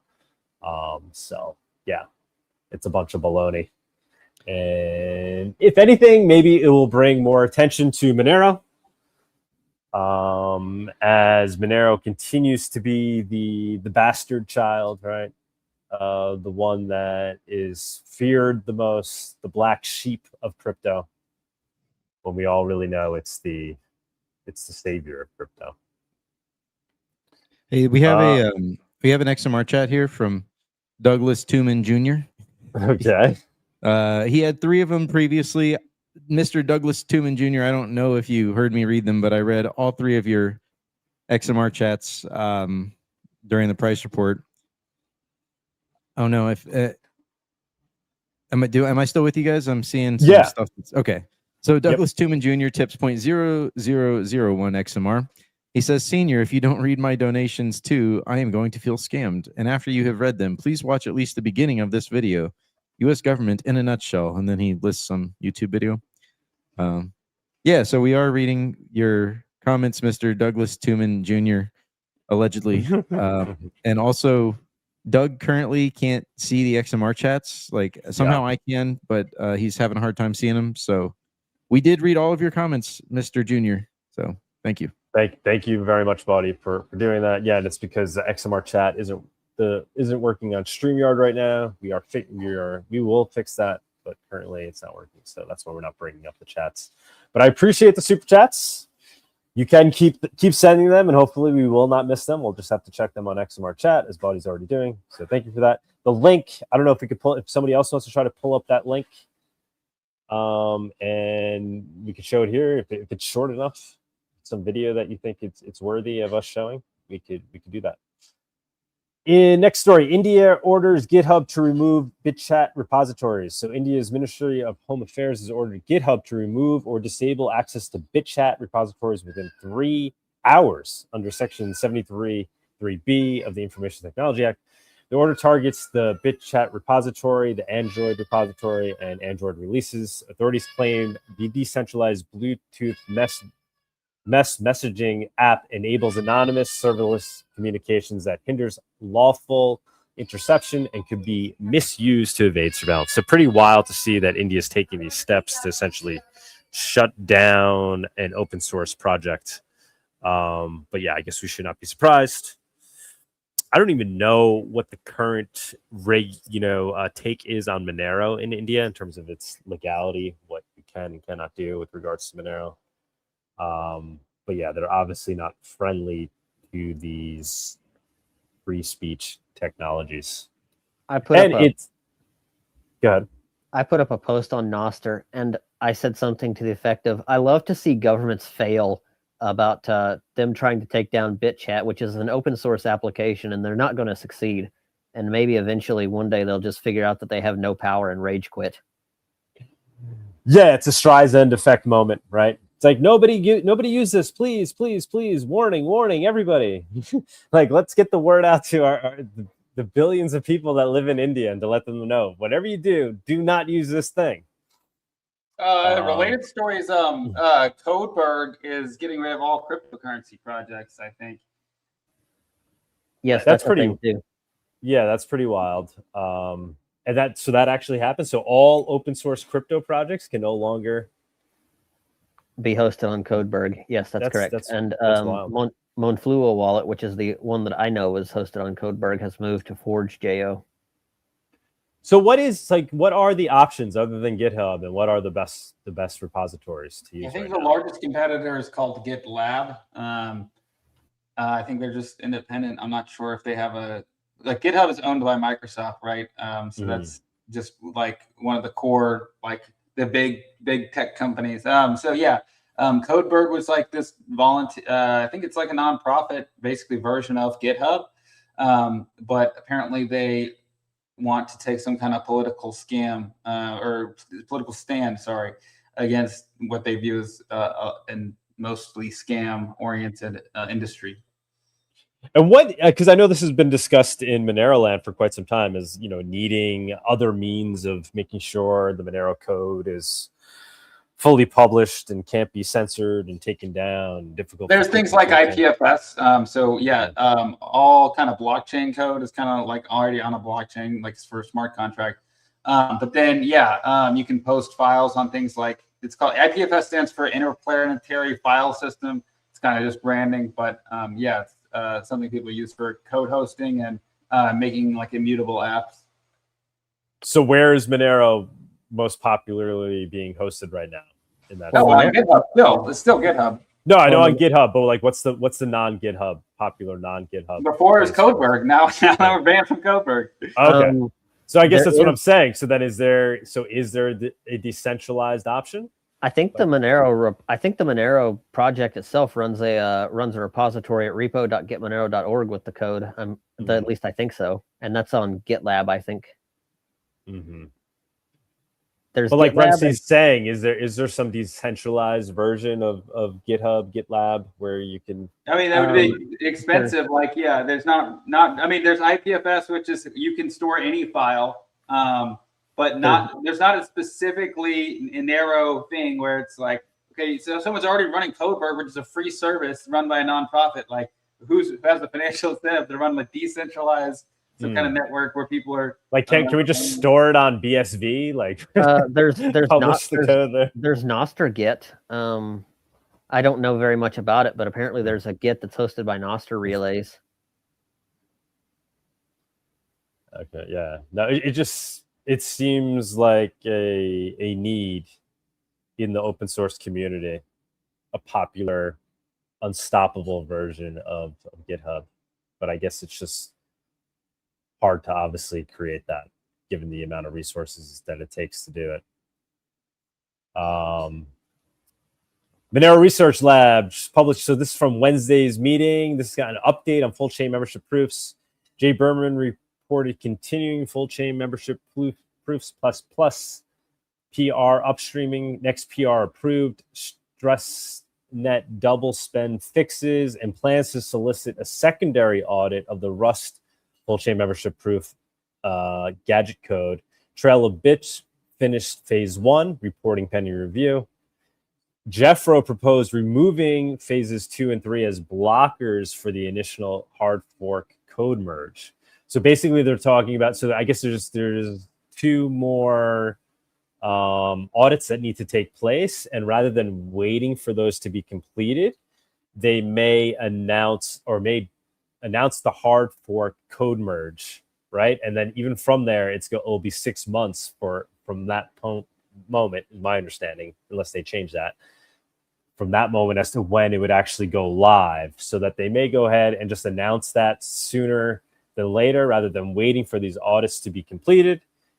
And then once the merge is done, if within those 6 months, the audit is published and they find issues and they're not resolved in time, then I guess they just wouldn't go live at that 6 point mark. They would push it back. So this is all in in an effort to push things along as fast as possible while making sure things are properly audited. So nice to see, beautiful to see. I think it's a nice balance that will be struck there. So they're not saying, hey, we're going to go live with full chain membership proofs before these audits are done. Rather, they're willing to at least do the code merge while this is still pending. So exciting to see. Hopefully that code merge will be announced sooner than later, within the next couple of months. I don't know. And then full chain membership proofs would theoretically go live 6 months after that. So very exciting to see that there's continuous progress being made there. Hey, there's another XMR chat from Quadrio Salata, tipped 0.1 Monero, and he says, check radical.dev, just kind of like a decentralized GitHub. Okay. Oh yeah, I forgot about Radical. It's something I've heard of, but only very recently, so I forgot about it. Yeah, like the Bitchat stuff when they tried to ban it in India just yesterday, or was it a few days ago? Yeah, they moved it to Radical like almost immediately. Okay. There you go. I knew it's just so fun there watching had to be these something. governments. It's just so much fun watching these governments epically fail. It's great. Yeah, there's an interesting kind of thing with like the concept of decentralization and trustlessness is where if this GitHub situation is where there's so many options that there's not really like one like decentralized option. Whereas Monero for currency is like you have to go to Monero to get your kind of decentralized option. Whereas like with like decentralized social media and decentralized Git hosting, there's so many options that it's not really, there's not like one decentralized option. So it's kind of like there's a difference between like the swarm where it's like there's so many options that you can't even decide what to attack versus like just something that's just like Monero where it's just hardened and you can attack it, but it's not very successful. Shadowloo Liberty Finance tipped 0.1 Monero. He says, any news with Sarai Dex? I'm going to laugh if Thorchain does the job first. Yeah, no new news as far as I know. And it does look like Thorchain will do it first, but will they do it correctly? That's the question. But yeah, no new news with regards to Sarai. And it looks like the XMR chats are now working. We're now able to see them in StreamYard and bring them up. So thank you, everybody, for being patient. That's awesome that they were able to get it working. Thank you, Fiat Demise. Next and last story. This is all I got. I don't know if I missed anything major, guys. If I do, I apologize. You guys can mention it. But we have from Encrypted Monero. This guy's OE. This is like a Chinese run account, and he's always tweeting big things with regards to Monero and Thorchain and Monero being listed on Thorchain. I think he had said yes to doing a Monero talk, actually. So maybe we'll try to make that happen. That'd be cool. So he's saying, stunned, the door to Chinese tycoons' hidden overseas wealth has been slammed shut. According to Reuters reports, domestic tax authorities will, starting this Friday, levy personal income tax on assets held in offshore trusts and the income they generate, imposing a 20% personal income tax on interest, dividends, and bonus income or other income. So basically, China is making it more difficult for Chinese top tycoons to hide their wealth. In the past, many of China's top tycoons transferred equity, real estate, or cash assets abroad to offshore jurisdictions like the Cayman Islands, etc., setting up irrevocable offshore trusts. Since ownership belongs to the offshore trust company and is no longer held by the individual, no personal income tax was due. But now with these new rules, they'll be cracking down on it. The new rules clearly state that as long as the settler or actual controller is a Chinese tax resident, the assets and income will be pierced and deemed personal income. So his whole point is this may awaken some wealthy Chinese individuals to things like Monero. As people search for a tool that will allow them to hold their wealth in a way that can't be surveilled or censored or basically taken away by any corporation or government, seized. So interesting to see. What's that? Yeah, I mean, I would say from what I can gather, it seems like Monero adoption in the Asia region is kind of lacking. Like you can see the maps of there's this one where it's like this is the most populated area in the world, and I don't meet a lot of people in the Monero community who are from that area. But yeah, if this can drive adoption in that segment of the world, that'd be optimal, good, I suppose. Yeah, I think we want adoption from that circle. Oh, hell yeah! There definitely aren't many Chinese yuan offers on Reposwap. That's for sure. Yeah, maybe they have their own ecosystem over there. So, I would love to get this guy on and hear about the Monero community over there. What are they using? Where are they swapping and trading? And how robust is it actually? Would love to get them using XMR Bazaar. I don't know if something like that could be adopted over there, if there's interest there. But it sounds like at least this guy is excited for Thorchain, and he thinks that, he could get a community of Monero users in China to start using it. So that'll be interesting to see. This could be one of the events that can be the catalyst for Monero to grow. We shall see. So that is the end. That's all the news I got. Am I missing anything else major, guys, that happened within the last 2 weeks that should be discussed? We have 30 Millenero from D. Martian. He says, what do y'all think about Codeberg banning cryptocurrency projects due to ideological reasons? Their official reasoning, crypto is bad for their reputation due to carbon emissions. We just kind of discussed that, but yeah. Oh, did you? I'm sorry. I've been, Yeah, sorry. we talked about it. That's insane. We didn't discuss specifically the carbon emissions, but I mean, I'm not sure it's been touched on ad nauseum in this show. But yeah, so Codeberg is extremely woke, I guess, is what's happening here. My carbon emissions, bro. And there's I don't know if y'all got this one as well. There's another one from Douglas Tooman Jr. Another 0.1 Millenero. He wants you to put a video up on screen. Yeah, we can try to do that. It's just hard for me to grab the link. Maybe I can grab it on XMR chat. You gotta, manually do it. Yeah. If somebody can do that, go for it. I'll try to grab it on XMR. The special guest. Don't you have to run the special guest blurb for the? We do. Thank you for reminding me. Yes, let's go ahead and run the special guest, and then we'll also run viewers on stage. The special guest is you, all the viewers.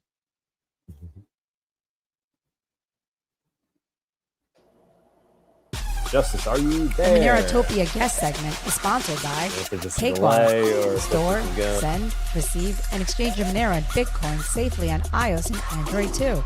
Cakewallet is open source, and you always control your own keys.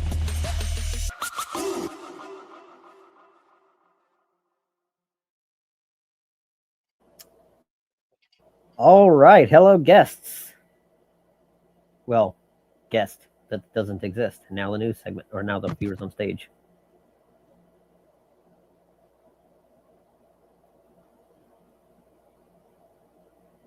All right. Sorry, guys. I freeze whenever segments run over here. Clearly. Oh, I think we still have to run it. The viewers on stage. So he ran the guests, and now we just got to run viewers on stage. Let's run viewers on stage. Let's run it. The Monerotopia Viewers on Stage segment is sponsored by XMR Bar. Play dice with Monero using your privacy-respecting and provably fair algorithm. Go to xmr.bar. As always, verify and never trust. Please gamble responsibly in accordance with the laws of your jurisdiction.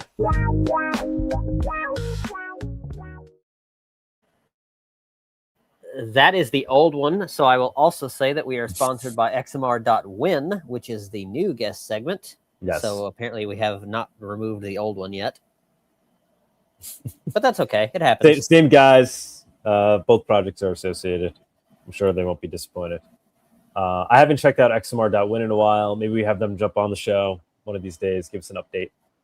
And yeah, anybody that wants to be a special guest in the future, please reach out. Obviously, I was pretty busy this week. Sunita was super busy this week, so we weren't able to arrange a special guest. I was able to do a Monero talk the other day, and I had the guy on that's working on the new bulletproofs.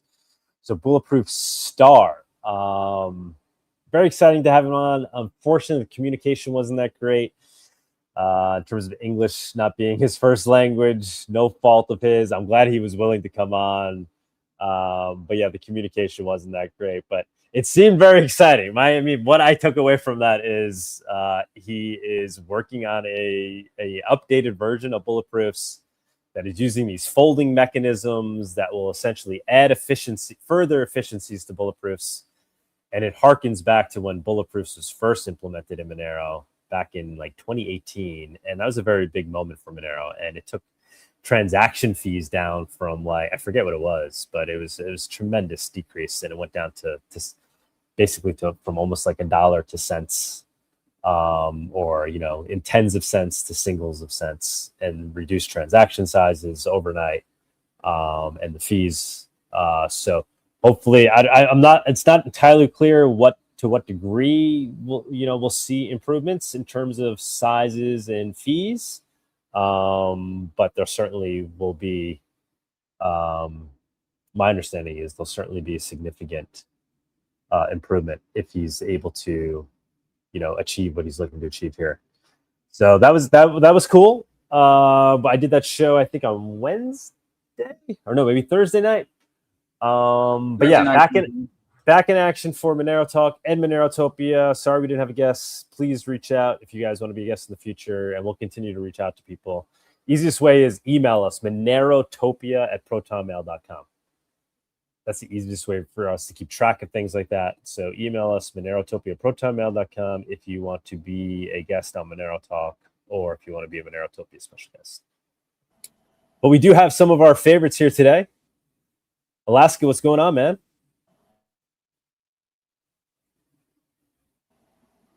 Alaska, long time. I don't know. No He's see. lurking in the background. REMsee, obviously, thank you, man, for jumping up, and thanks for helping out with the news. Oh, anything you want to bring up? Yeah. I got a demo. I can work on the Monero DeFi app I've been working on. Oh, okay. Awesome. Share the screen. Let's see. If the demo gods are with us, this will work. All right, let's see. So this is the site. Because demos always work when they're live. Yeah. I just ran it. We'll see. Well, let's go ahead. Let's go ahead and run special guest segment one more time as we make this live here. So go ahead, Justice, if you're there. The Monerotopia guest segment is sponsored by Cake Wallet. Store, send, receive, and exchange your Monero and Bitcoin safely on iOS and Android too. Cake Wallet is open source, and you always control your own keys.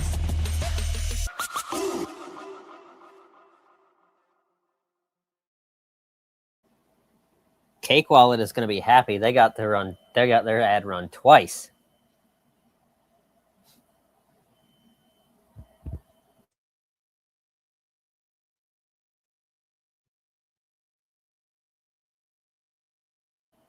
Where did everybody go? For me, it ran it twice in a row. Can you guys hear me? Yes, we can. Yeah. Okay. So yeah, REMsee, give us the lowdown on this. I know you mentioned it a couple of weeks ago. So the idea is to make Monero compatible with existing decentralized exchanges, and so the way you do this is through tokenizing. So right now there's this trend of like tokenizing stocks and everything, but yeah, Monero needs to be tokenized, and typically for Bitcoin you can just have one operator do this, but the problem is, you get in trouble if you did that for Monero. People tried before, and it's also just like, they can walk away. It's a problem. We'll see if this will work. Oh, wait, a minute. No,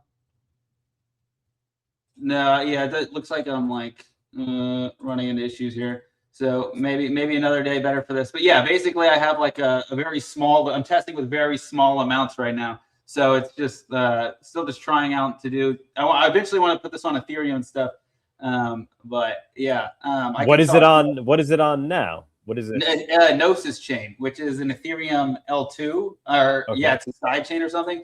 But yeah, it's basically cheaper, uses the same technology. But yeah, there's just some benefits to just testing on a cheaper chain right now. And it's gonna be like a wrapped Monero. Yeah. So the way it's backed by it's over collateralized. So essentially, like the person who's responsible for backing your Monero has to have, since you can't trustlessly like vault Monero, what you do is you have a smart contract that holds, and there's a price oracle. So basically you have a vault, and it always has more Monero than you're actually backing, or more money necessarily. It's not Monero that's in this vault. It's the stable coin. But then the oracle always makes sure that what's in the vault is worth more than what they're backing. Okay. How does that compare to something like FUSD, the way they function with?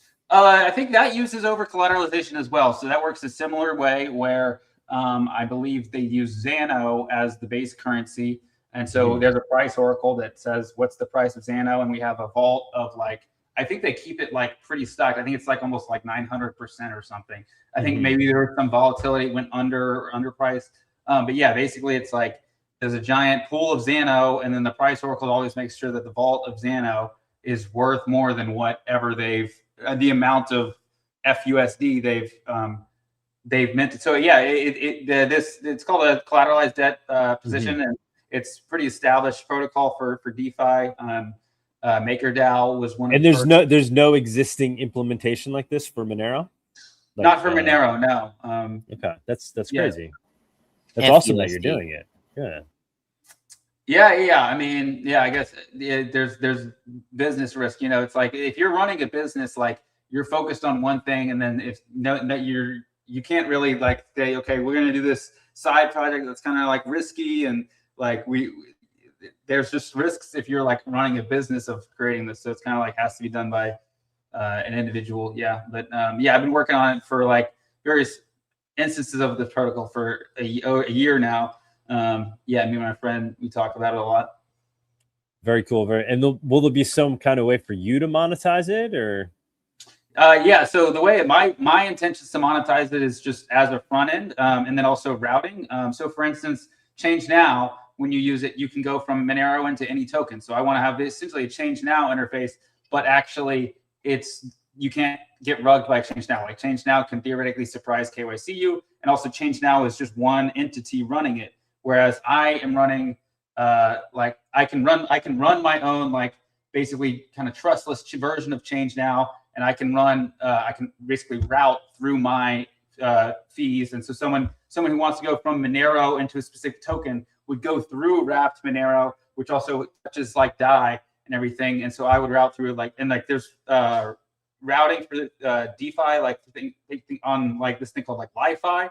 So that's how I could go from basically DAI into any currency. So basically my current plan to monetize is just like a UI that's like XMR and then to any token on any chain, basically. Two questions for you. First of all, have you used Kimi K3 to audit your code since it's the newest AI model?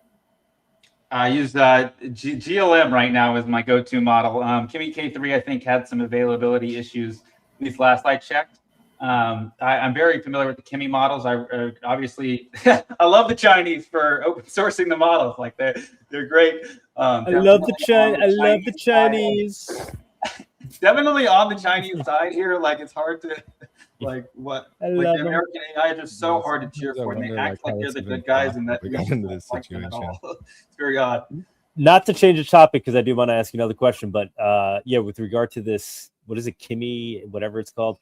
Do we know have Monero devs run the Monero code through it yet? I always keep bringing that up. Like, how do we? I know somebody's been running wallet code through it. Yeah, about like the Monero code base. I mean, that I don't know. How do we get to a point where we're set up where that's just kind of automatically happening, where we're funding it and Monero code is continuously being audited based on the latest AI models that are released? You don't fund it. Someone black hat tries to exploit it, and then that's how I know, but can we kind of automate it, in a more benevolent way among the Monero development community? They could create some tools that would allow Monero to kind of be self-audited as new models are released, or just some mechanism for to do that, right? Funding it in terms of, right, it costs money for some of these, obviously not, I guess not this open source one, but for access to these models. I don't know. I just think it's something worth By the way, I think I heard Alaska, and if I did hear Alaska, sir, you were kind of quiet. And my second question to you, REMsee, about your thing was, are Are you concerned about having issues with Tornado Cash did, because all they were running was a UI as well, and they still got taken to court for it? I haven't looked into the intricacies of the court case. Also, I don't live in the Netherlands. I live in the United States, so the laws would be different. And then how does it compare to like what Wagyu is doing, right? Because they have their own. Right? Wagyu, yeah. So Wagyu is centralized, like I was saying. Like I mentioned, BTC has centralized wraps. So Wagyu started out in the centralized, and I think that they explored going through essentially a centralized version, but there's a multi-sig. I'm not sure what the status of that is, but yeah, I mean, it's a similar thesis, I suppose, that once you have this wrapped token, you have value created, if assuming people use it. But the question is, how does that wrapped token work? The multi-sig is a lot more trust. So essentially, the main limitation of my approach is that I rely on an oracle right now. So Redstone and Pith, and then Chainlink is another one. I've tried out Chainlink with their Monero price, but they're a little bit more like centralized right now. I've actually spoken with the Chainlink team as well as the Pith team about this roughly. But yeah, so yeah, oracles are definitely an existing field of that people use for these collateralized debt positions. It's just nobody's really set it up for Monero specifically, and set it up to be like as maximally trustless as well. So would it be fair to say that this could kind of become a more trustless version of Wagyu, like Big Vision? Like, is that? I think Wagyu is specific to Hyperliquid. I mean, I actually don't know much about Wagyu to speak too much on it. But yeah, well, I guess what I'm saying, what Wagyu has done in an impressive way is have a lot of liquidity kind of seamlessly flow through it. There's not a lot of friction to use. I haven't used it yet personally, but my understanding is, I guess it's very easy to use, kind of as easy as any instant exchange. And there's just a lot of volume there. I'm just saying, could what you're building become the more decentralized version of that, right? Obviously, it's not a DEX per se. Yeah, right? I mean, yeah, I wouldn't compare it because I can't go ahead and participate in Wagyu, whereas my system anybody can participate in. So I wouldn't even say that they're comparable in that way, because Wagyu's, like, even with the multi-sig, that's just an agreed upon set group, whereas my approach is like literally anybody who can use the Oracle, which is anybody, can be a liquidity provider on here. So yeah, I would, yeah, I mean, we're the same as that. We're trying to tokenize Monero so it can be compatible on DEXs, but beyond that, I wouldn't say that I really look to them as something I'm trying to emulate or model or yeah. I'm not suggesting. I'm just trying to understand what it is compared to the other ones out there, right? I got you. Yeah, Ben's saying the way they do multi-sig is a joke. Cal owns 3 out of 6, so he's saying it's not even like a well done multi-sig in terms of being trustless if he owns 50% of the keys for signing. But yeah, very exciting. So what I'm really trying to understand is like how liquid do you see this thing getting compared to other options right now for getting in and out of Monero, right? Can this become like a very big on-off ramp for Monero? Absolutely. I mean, I think it could be potentially one of the off ramps, the on and off ramps actually.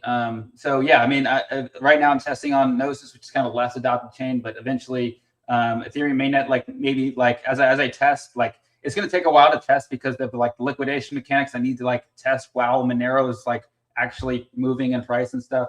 But yeah, I'm excited for Circle's Arc chain, even though that'll be centralized. I think it'll be interesting just to see, because like, okay, so Robinhood chain just launched, and like everyone, the way it works is like people launch new chains and then people chain hop. So right now everyone's streaming into Robinhood chain, but Robinhood chain is just one sequencer. So my protocol, if Robinhood just wanted to turn it off, they could.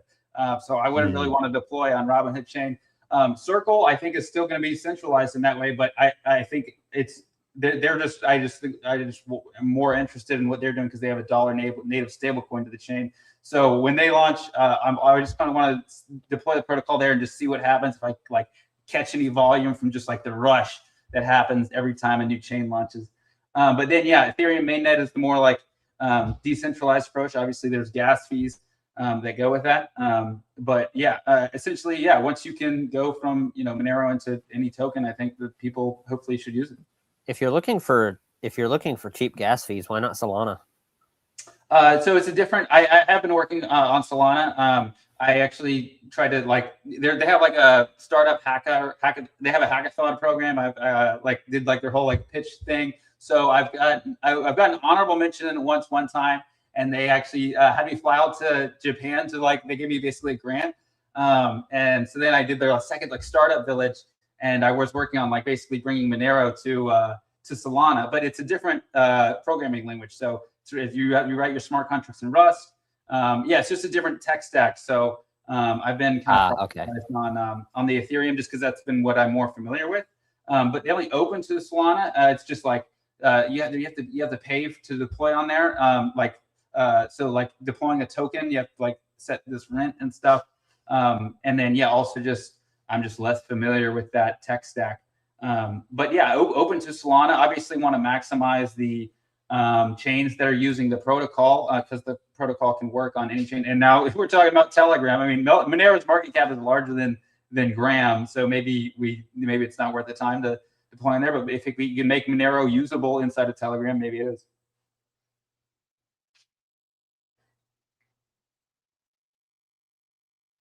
All righty. Guys, I have to step back for a second. Please continue to chat. Will do. Alaska, if you want to. I don't know how my sound is now. Now you're perfect. Now you're absolutely perfect. I was always perfect. It's a question. We miss you, brother. I feel like it's been a while. Perfect. What's going on, man? Summer in Alaska is always very busy and distracting, but I think this year sets a whole nother level of extreme. There is a lot going on up here, my brother. It's exhausting, but it's worth every minute. Beautiful. And I've got visitors, but what else is new, right? Nice, beautiful. Good to hear. At this point, half of Monerotopia has come and visited my house specifically. It's the Monero Mecca, yeah. But Drunk Dial Me, I'm looking at you, bro. I'm wondering right now are you even real anymore? Did he die? I don't know. It's Drunk Dial. Yeah. No, I'm right. I've been roasting him on an individual level for if anyone you would have thought would have already been here by now. Yeah. Drunk Dial Me. What is he around right now? Is he up right now? No, he's not, but I think the guilt trip may have gotten extreme enough where he's all right, I'll book my ticket. But now he's got to wait for an open slot because I got so many people coming. Mike, guys, I gotta step back and grab the babies here. But thank you. For sure. Continue. I'll listen in. All right. Body too, but I mean the thing is I would almost imagine Body and I meeting up in some weird place together, but once again, welcome to come whenever you want. Doors open.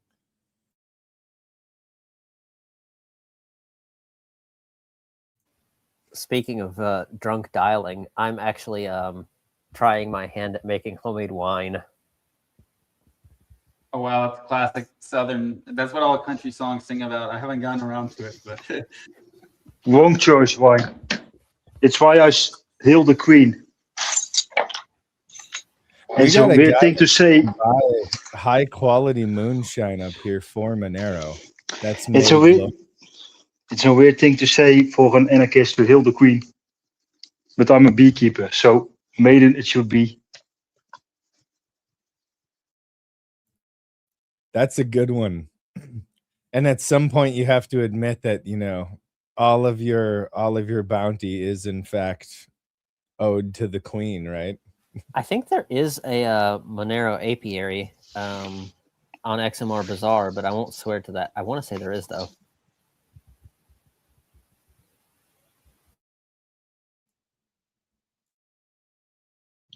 But I keep seeing people asking where to find the Monero price from. And I think it would be really cool if we as a community were just like, you know, the first listing is always going to be, you know, the average over the last 3 hours on RETOSwap or something. Like we all just commit to like whatever the RETOSwap price is the one that we're all going to just accept. Haveno.network, I believe, has the current price. Basically like a decentralized Oracle. Is it HAV? Exactly. Haveno.network, I want to say. I'm checking to make sure that's right. Is it networks? Oh, Haveno.markets. Whoops. .market. I'm not interested in the price, only the 360-day average. That's what I use. That's because I can price my honey in that price instead of the constantly changing price. Yeah, Haveno.markets shows the current Haveno price to the last trade. And as far as the 365 goes, that's exactly what I use. And then I update my prices once every 4 months, so I don't have to keep updating them all the time. But what's up with the GitHub? Last GitLab was pressured by Microsoft to remove some code, and now Codeberg is also activist platform, who you would call it. I think you can self-host GitLab or Gitea, Gittea. That's another one I didn't think about. But there's also Nostergit, which I don't know very much about, and there's Forge.jo. Yeah, but I mean, GitLab was started because getting out of the influence of GitHub, and Codeberg and another one, I can't remember the name, were also started to diversify from GitLab main. That's the main hosting platform. But as they start rejecting some code now, why are you even out there if you cannot even host every open source project on it? There's a project called ForgeFed, which is meant to basically use like ActivityPub, sort of like a Fediverse, and basically decentralized Git. Like with technologies like Arweave, it could be decentralized basically. And yeah. Oh, nice. Monero could be used to, how should I say, economically motivated potentially. There's so many damn Git alternatives. Like, there's so freaking many. And all of them are absolutely terrible. Pretty much. Even GitHub is terrible. Everyone hates their development environment. I think that I couldn't be more grateful that the AI nightmare began the way it did, because it's kind of forcing people to address the fact that, like, if you don't have some kind of meritocracy to address spam, if you don't have some kind of decentralized system to support the hardware requirements, and then the other thing, like Ray has been saying, that I deeply, deeply agree with. Oh, Forge.jo for the win, Sam Bent. That's a good point. But I deeply agree with Ray on the fact that at some level, there has to be people in charge with most things. But, you know, then there's the question of how do you select those people? How do you trust those people? But it's like, well, isn't that kind of the point? There has to be some ecosystem by which the measure of an individual's morals can be tested against other leaders in the community. And there has to be something for that person to lose if they don't, I guess you could say, like, toe the line of real morality. And I think software communities in general are having a lot of trouble with that.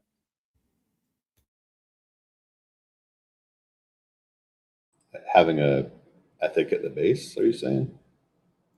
Well, decentralized everything. I mean, in a sense, it's a great idea. You know, you want to make sure that nobody is wielding these crazy amounts of power. But then you end up in a situation like, I mean, even Monero, which I think is handling it better than just about everybody else, you end up in this situation where it becomes harder to make decisions and get things done.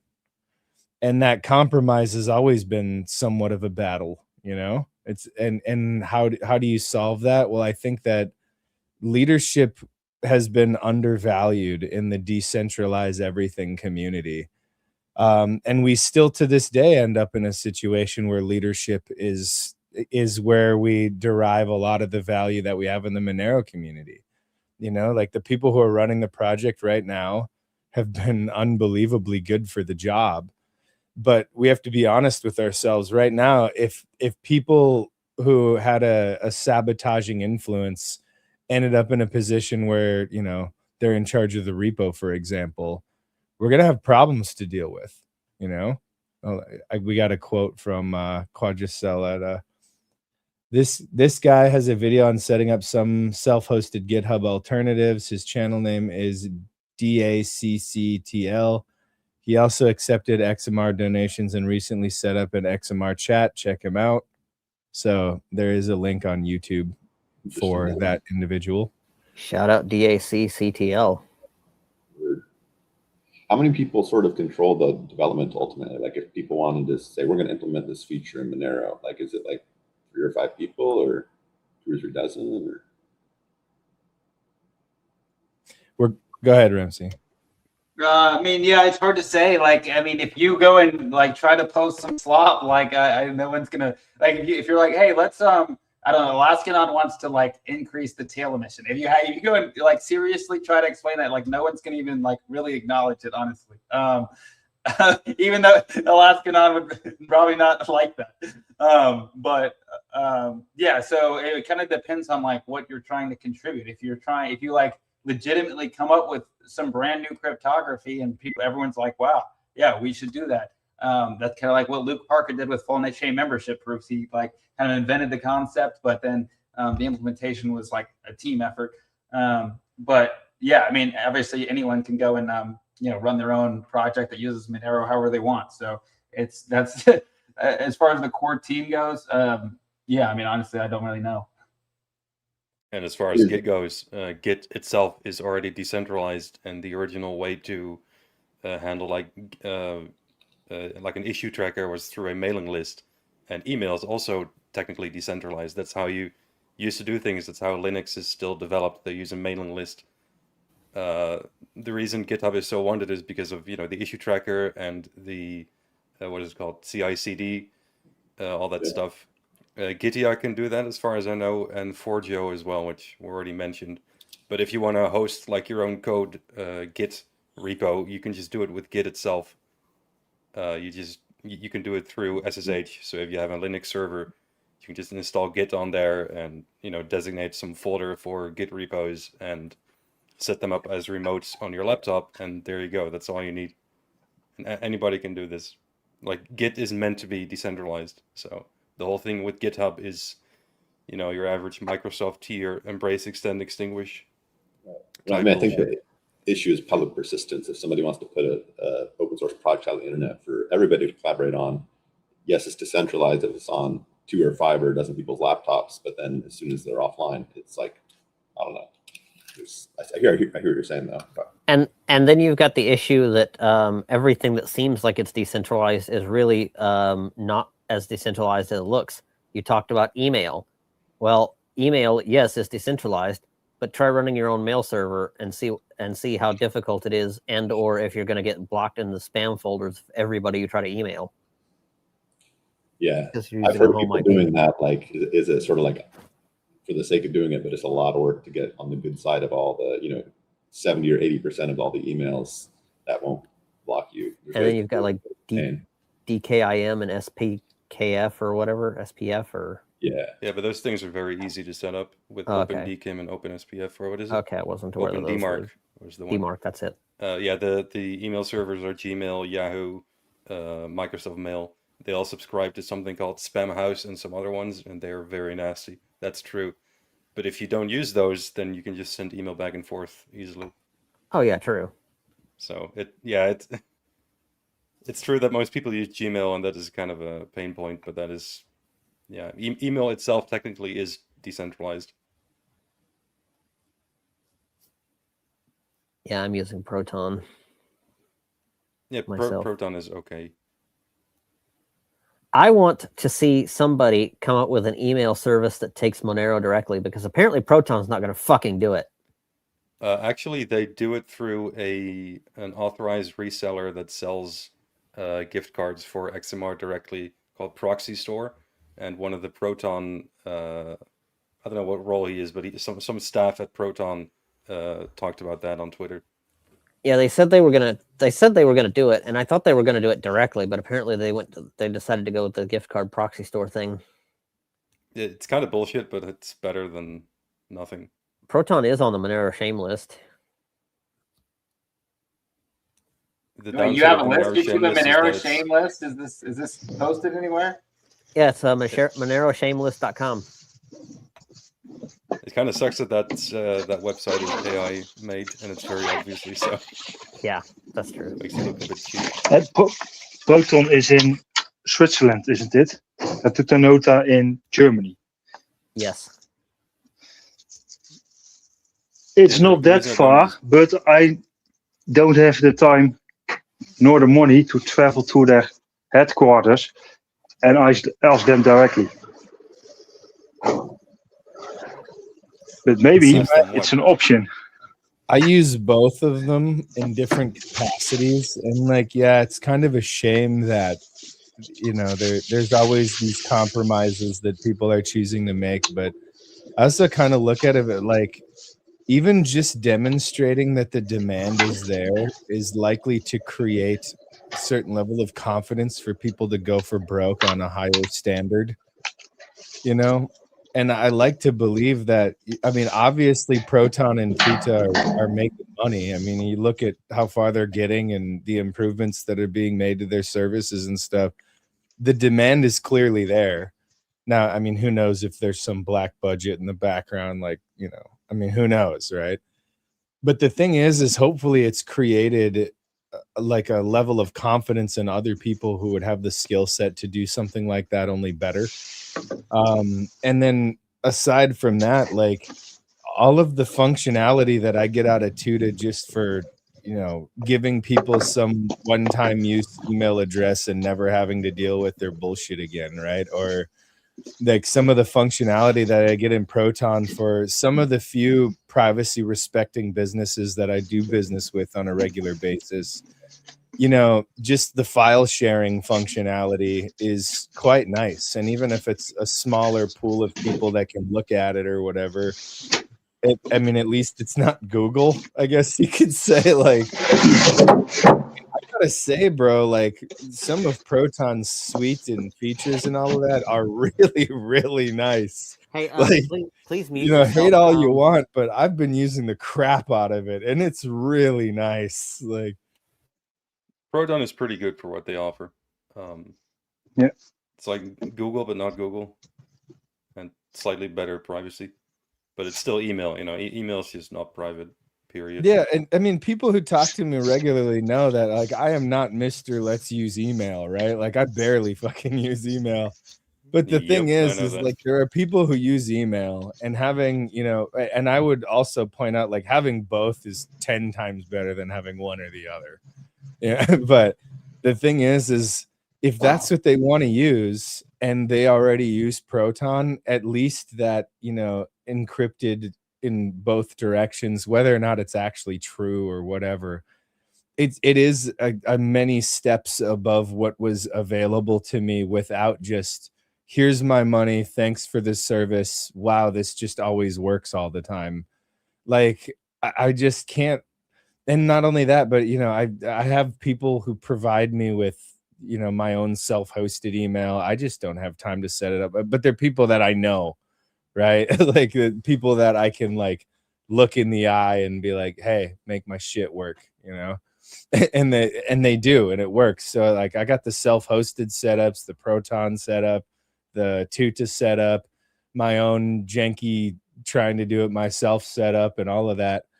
And the thing is sometimes good doesn't have to be the enemy of perfect. And I like the fact that we've gotten Proton to backpedal a little bit. We've gotten Tuta to backpedal a little bit on things like Monero. And, you know, we're making progress. Like 10 years ago, the idea that Monero would have a community with the kind of authority to push them to start taking Monero, for example. I mean, I think that we're doing pretty good, you know? And with the GitHub thing, it's kind of the same thing where it's like, let the groundswell take place. Let people like the Monero community and others just start to demand something better. And let's find somebody with a good enough market solution where they can't just like, you know, cut you off because ESG or whatever. I think that we're in a situation where we can get there, and we can get there rapidly, which was not the case 5 years ago. I'm sure REMsee remembers the day where, like, if you talked about anything ethical, you know, it was a lost cause, right? Like it would never go anywhere. Ethically regarding what? Like you have to. Like if you had a project that was going to require a certain amount of infrastructure, like the idea of trying to get it funded or the idea of trying to get a couple of developers together and make it happen, it was either you got a bunch of nerds that were like so passionate they would throw their own wealth at it and throw their own time at it, or it just wouldn't fucking happen. You know, like nowadays there are sources of funding. I mean, they're not like, you know, deep pockets, but there are people out there that will fund you. There are people who will provide some hardware for you.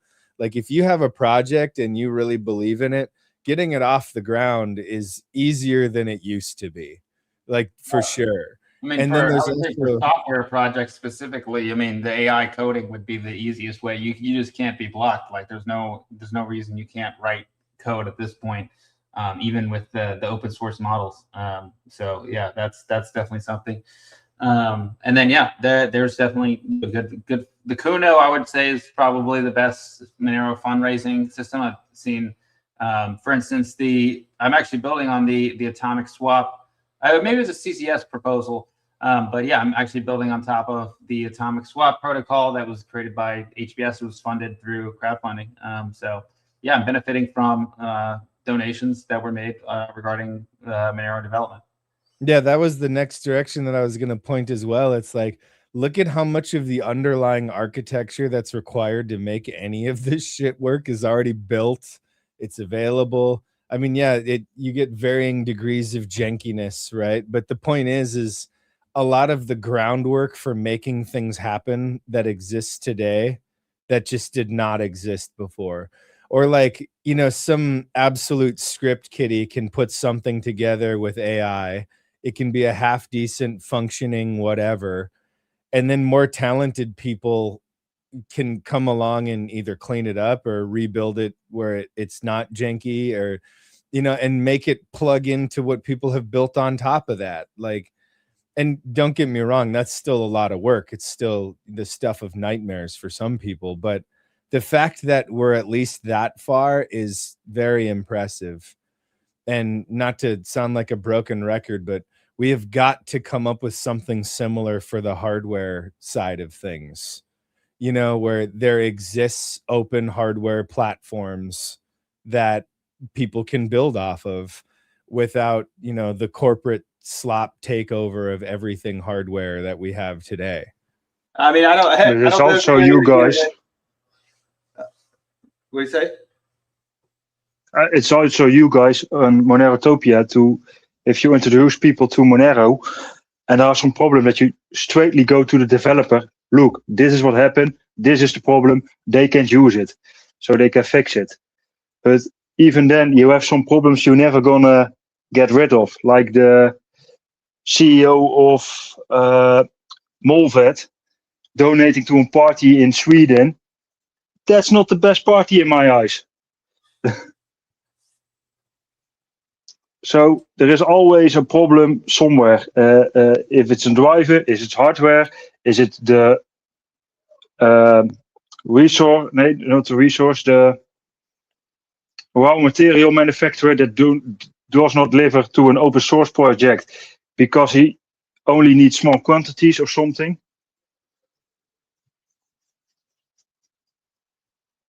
But it's as a collective moving in the right direction, because otherwise there will not happen anything. I don't know if people will find it as, I guess, like rallying or inspiring as myself, but a while back, actually, Michael 10 had quite a bit to do with the original idea and has been waiting patiently for people to actually do something with it. But a while back, we had the idea of, okay, how do you do decentralized or KYC free housing? You know, like, let's go for something that really, really affects people. You know, how can you end up with an address that'll work, you know, stateside or otherwise? And here it is several years later, like, there are people not only taking an interest in it, but people actually seriously considering throwing enough money to like get it off the ground. People that, you know, willing to dedicate their labor, time, equipment, and so on to make this happen.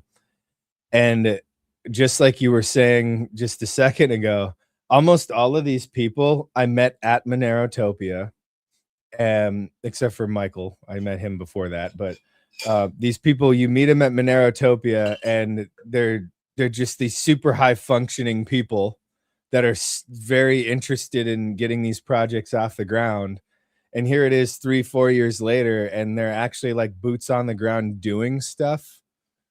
And I think that has a lot to do with what's going on. Like, you know, why we have Soraya in the works, why we have some of the improvements that have happened to Monero in the works, where some of this funding has come from. It's all of us meeting together in the open real world, touching grass and wargaming how to make something happen, you know? Oh, someone had a super chat in the YouTube comments. It says, it's not the one currently on the screen, but hello, I'm new here, and I've asked this question in other podcasts, and they seem to think Monero is more of a tool to use than an asset.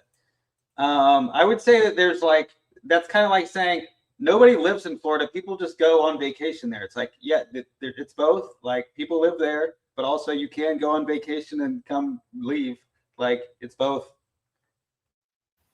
The Monero community in general, I feel like, is going to use it more of as a tool than an asset, just because of the fact that Monero's ethos is to be peer-to-peer digital cash.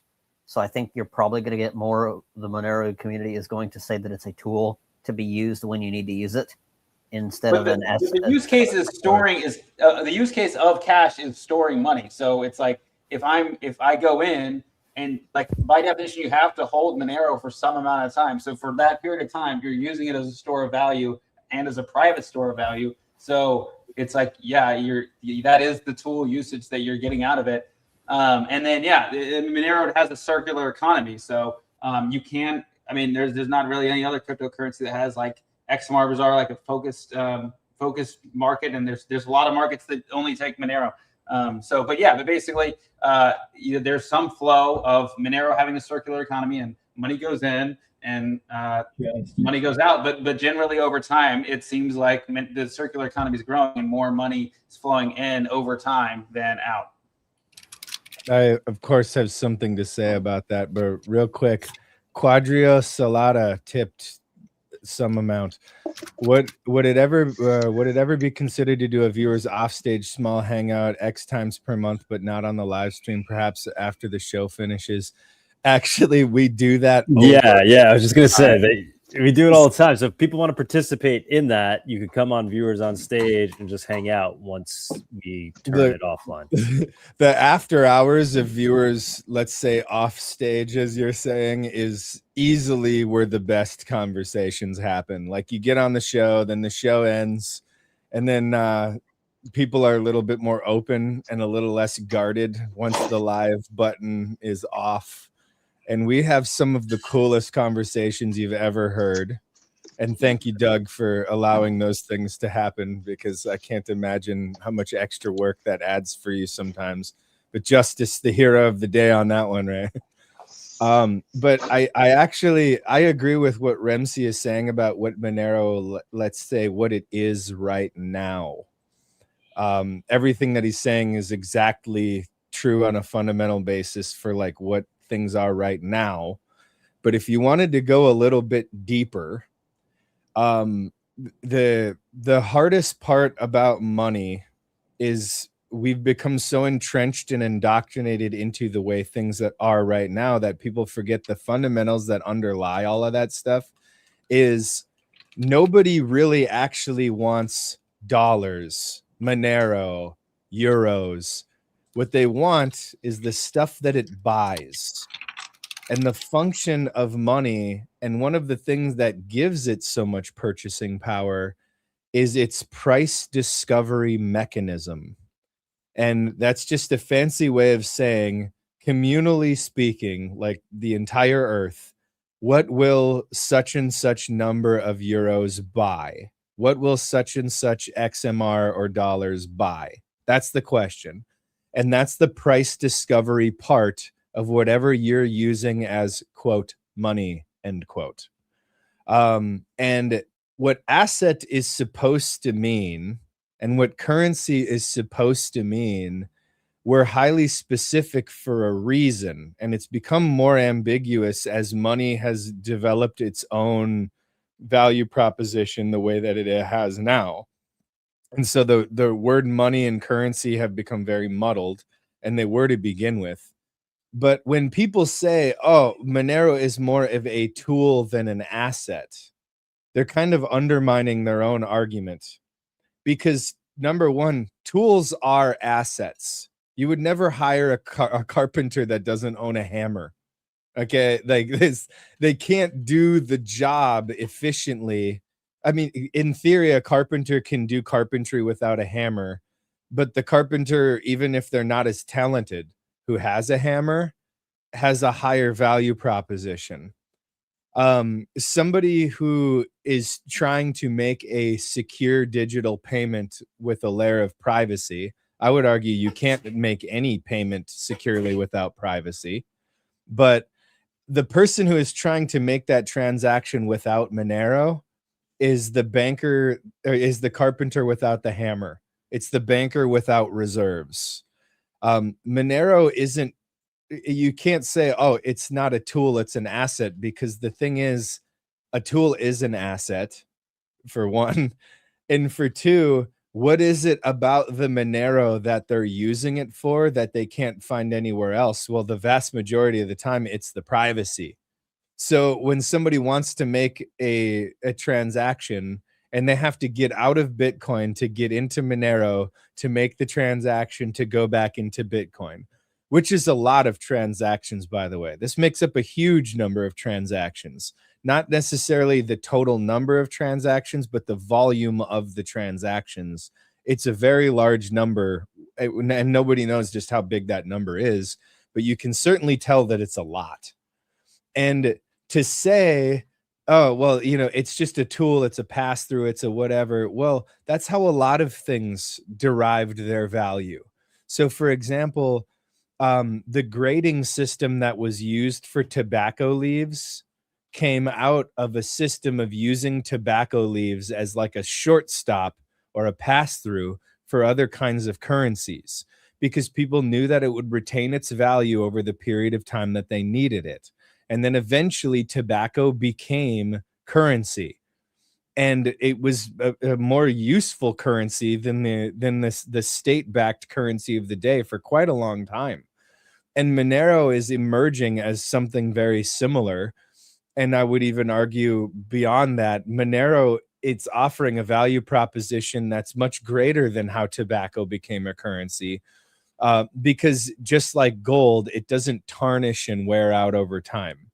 Its digital nature gives it a gold-like property that no physical material could replicate, because gold is so hard to tarnish, it's so hard to oxidize. And Monero is offering the same functionality now. Now, Bitcoin isn't doing that. And the reason why is very simple. You already have a blockchain where people are openly discussing the idea of nullifying certain people's holdings because it's not going to comply with X, Y, and Z. You know, go ahead, guys. Monero is sometimes even better than gold because I can't buy bread with gold because the pieces in my country are too big. Yeah, And gold's like one tiny little sliver. I mean, there's gold backs, but yeah, one tiny sliver of gold is like $200 or something. So yeah, it's like bread for $5 or whatever. Is like you would need a really small amount of gold. There is gold backs, but we don't have gold backs in Europe. There are none. There are actually, in US. Ireland, there is it's I wouldn't say a competitor, but there is a version of goldbacks that's produced in Ireland that's pretty cool. I don't know if you've heard, but here's the thing: the goldbacks in Europe are from the USA, so that's dollar to euro, so you have to convert it to euro prices. So no one takes it. Almost no one takes it. Another one. There's I can't remember what it's called, but it's an Irish version of the goldback. It's not exactly like one-to-one the same. I don't remember what it's called because obviously, like, I am not Irish, but there's a gentleman, Monero Master, that probably knows. And by the way, anybody who's not subscribed to Monero Master is a failure of a human because he's got the absolute top quality everything. Go find Monero Master, watch his videos. Dude's a gangster. You have to go find this guy. But anyway, the just like you're saying with, you know, the denominations, there is kind of a solution to that that's emerging. Like, for example, Peter Schiff's T-Gold, which I think is the best implementation of such a strategy that is, you know, moving along steadily. It can even seek out interest if you go into things like monetary metals. So gold is covering that ground. The reason why I think Monero's value proposition is, I don't want to say greater than gold. I would actually go further. I would say highly complementary to gold, where the two of them together make such a high quality reserve system. Is one of the things that gives gold value is its physical nature of untarnishability and hideability and so on. But the problem is things like transportation without entering these systems of custodial layers. Monero offers the only real permanent solution to eliminating custodial layers of owning gold and not holding it yourself, or making transactions across greater distances. And I think that the solution to that is people should have Monero, people should have physical gold, people should have T-Gold accounts, should they be functional. And those T-Gold accounts should work on open exchanges like RESwap. And so you should be able to take custody of custodial gold via Monero, and then you should be able to take physical delivery of that custodial gold at any time, the way that T-Gold is proposing. And then you should also be able to deposit physical gold like you can with, for example, monetary metals, even collect interest on that gold paid in gold. And then you should be able to move that interest into something like a T-Gold account and then transfer it back to Monero. If you have an ecosystem like that, you get all of the benefits of all of these things with none of the weaknesses. And if enough of those reserves are held in both physical gold and non-custodial Monero, you remove the ability of anybody at the custodial layer in between from being able to mess with the value proposition, because for one, RESwap is already very decentralized. But then for two, somebody can come and steal your lunch by building a new custodial service and offering that functionality. So I don't think that gold or Monero are enemies, but I do think that Bitcoin and gold, for example, they do represent a threat to one another, and not in a good way, in a deteriorating, derogatory kind of way, where Bitcoin will never offer the kind of privacy that Monero will always offer. And then Bitcoin will always provide too much friction to get in and out of the gold because of the transaction fees. For one, because of its lack of tail emission. And then for two, because the block sizes. So Bitcoin will never be gold's sidekick. But Monero is designed, in my opinion, to be the perfect sidekick to gold. I completely agree. That's my thing, is use physical gold, like, you know, 1/4 gold backs or 1/2 gold backs or whatever the Irish version is. If you're in person, you need to pay you need to pay the barista at your local coffee chain. You hand them a 1/4 gold back or a 1/2 gold back or whatever, and go on about your day. And then when you need Monero, it's there for online purchases from like Amazon or whatever. Silver is also an option to the in-between because the denominations are smaller. I mean, why do you need silver if you have a 4th gold back? As I said earlier, we don't have gold backs, so we need silver for that. But if you have an Irish version of gold backs, then you can use that. But I'm not in Ireland. Well, I mean, if you get them anywhere in the EU, can you get them can you get them anywhere in the EU? I would assume since it's Irish, you probably can. I don't know. I'm not in the EU. Oh. I'm in Europe, somewhere. But what I said is, and they make it even harder because they make a law last year that you can only pay cash to 10,000 euros in every country. And some countries set it even to 3,000. And some countries are even talking to set it to 250 euros. So you can only get silver and gold in a few years only by card. And the gold backs we have are imported in very specific countries, mostly in the eastern of Europe, because they have lived through the Soviet Union and are a lot more freedom oriented than the West countries in Europe. I think I've said this before, but I think you just need to leave Europe. I know. I have some good things and I have some bad things. My friends and family are here, and I don't know if I want to leave them. Hey, the guys, good thing is the government forced me to leave it. I think it's called Aurum, AURUM. I think that's what it's called. So I didn't mean to interrupt, but like it was driving me nuts, bro. It's not a problem. But silver is for some people also an option. But like Pepper said, what do you need? Beans, bullets, band-aids, bullion, bulletproof jacket, bicycle, beverages. Sounds like a plan to me. Yeah. Yeah, I don't have a bulletproof jacket. Hey, Justice, can you show the web page that I'm sharing right now?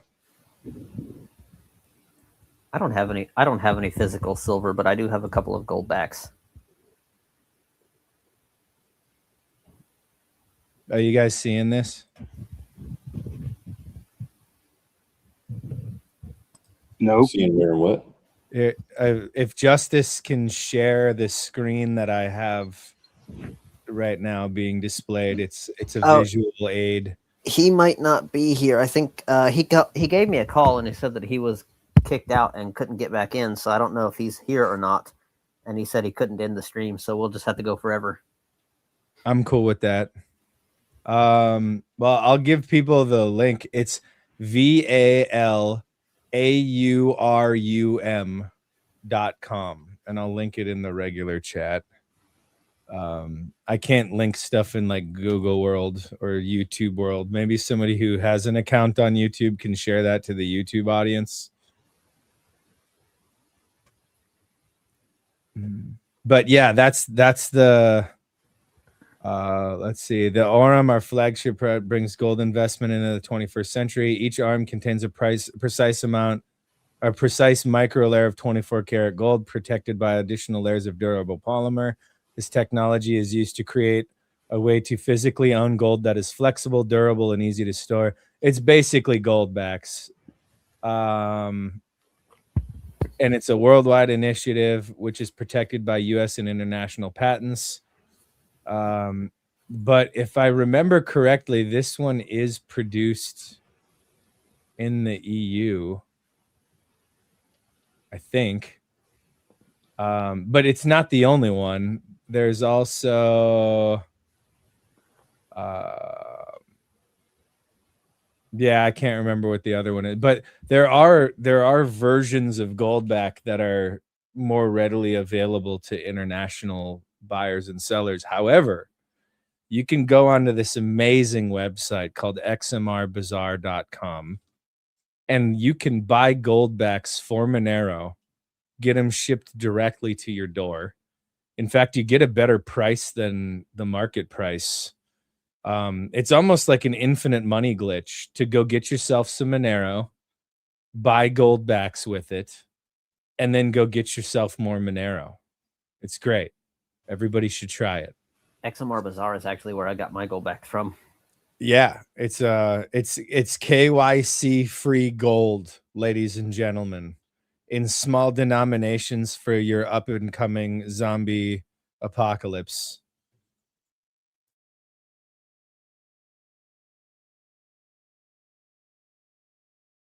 Hopefully the audience found VALAURIM.com. I'm very much more of like a Goldbacks guy. I just want people to realize that there are alternatives. Like maybe if you don't like that guy who does the Goldbacks, you're just like, I don't like his face or whatever. You can do that way. I have an account with the United Precious Metals Alliance, which is the Goldback people, from what I understand, and they offer interest on your gold as well. Yeah, Monetary Metals has partnerships with like everybody for the purposes of offering an actual return paid in gold on gold investments.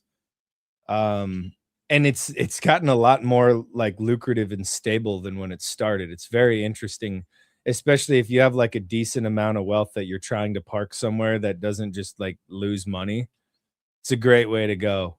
Deposit some gold with somebody like Monetary Metals, collect your gold interest. And then you can even cash out that gold and then swap it for Monero if you wanted.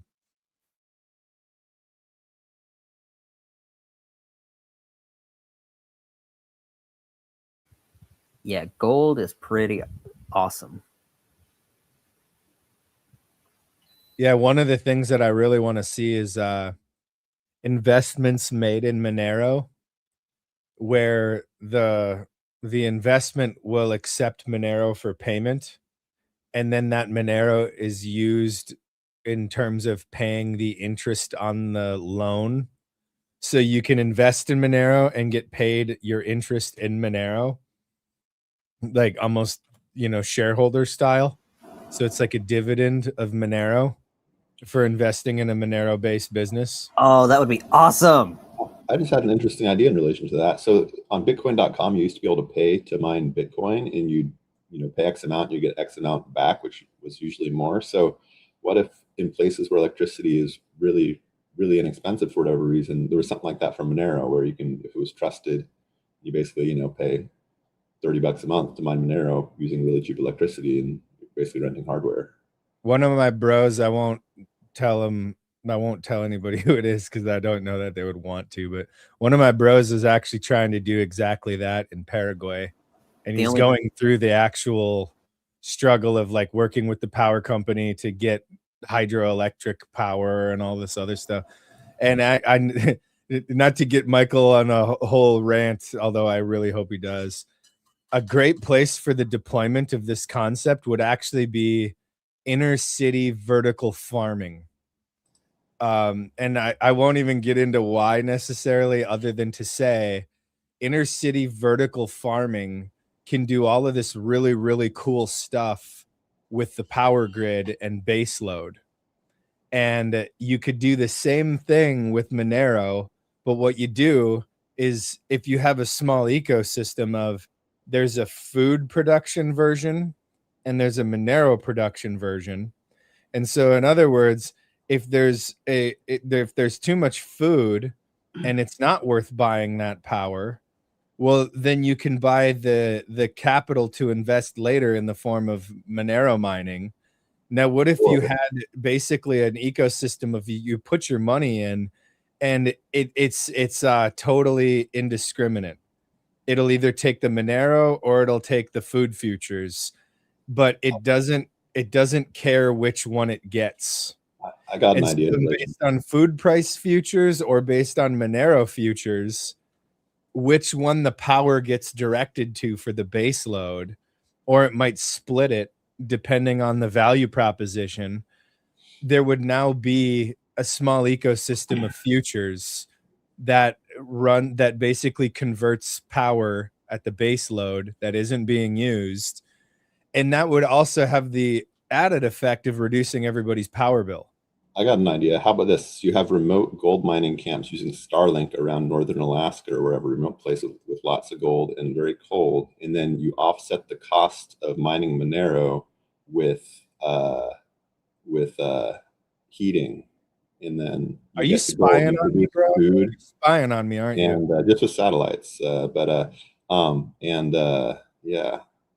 there you go. Yeah, the gold camp thing that I've been chipping away at has kind of the same concept where you can buy futures with Monero in the gold that comes out of the camps. And it's the same idea. It's to create price stability with these markets. You have a bunch of different markets, like the one I just described would be a lot bigger with a much larger capital investment. But then you've got these small ones like these gold camps that I've mentioned a few times, where it also has a stabilizing effect on the market. And so people can use Monero to buy the future gold production of these gold camps. And then that gold can then be sold on XMR. And then you could even pay the dividend for owning a piece of the gold camp in XMR, or you could take physical delivery on the gold.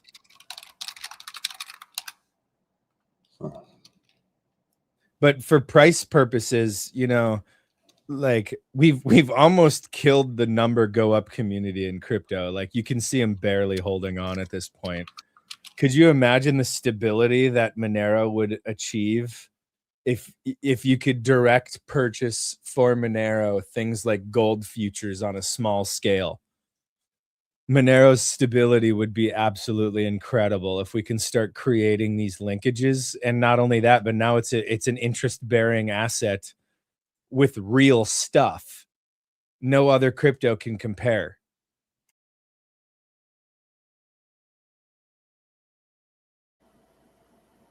That's fantastic. Seller Door said, nice. Sounds like a good way to onboard new Monero users as well, since they could invest in dollary dues, since power companies will only take that as payment and come out greens and real cash. And yeah, and that's the idea is, in my opinion, you have to reverse engineer, you know, the vampires' strategy, right? Food is a weapon to them. And so you have to de-weaponize food within your community. You have to take that away from them, create a better defensive posture by eliminating food as a weapon from the enemy. And then the next one is their price controls with the dollar, because the dollar they can print into existence, but our currencies aren't pegged to real stuff as effectively as the dollar is. Well, that's why you have to show. Everybody is more focused on how do we get in and out of the dollar with Monero. My suggestion is play stupid games, win stupid prizes. Why are we so worried about pegging ourselves directly to the dollar? Skip it. Go straight to gold. You know, it's like if you peg Monero to the gold directly, you now have the pricing power of both gold and Monero acting harmoniously to undermine people's ability to print dollars. And it works for everything. You know, it helps free the Russians from the ruble. It helps free the Chinese from the yuan, right? It helps free the local population from the RMB. Like, we have to skip the stage where we do their stupid little dance and peg our cool stuff to their lame, broken empire and go straight for reality, which in my opinion is food and gold. And housing. You made a circle. Did you notice? What's that? You did make a circle. Did you notice? Yeah. In Europe, you have the goldbacks in Ireland. Why are they in Ireland? Because the Irish people are, what's the English word? Haunted by the, what the hell is this for noise? Haunted by the British. They had the potato venom. They had the troubles. They probably have the troubles now again with all the problems over there. If you don't follow the news, I don't, but I hear it for some people. They stand against the British Empire for a long time.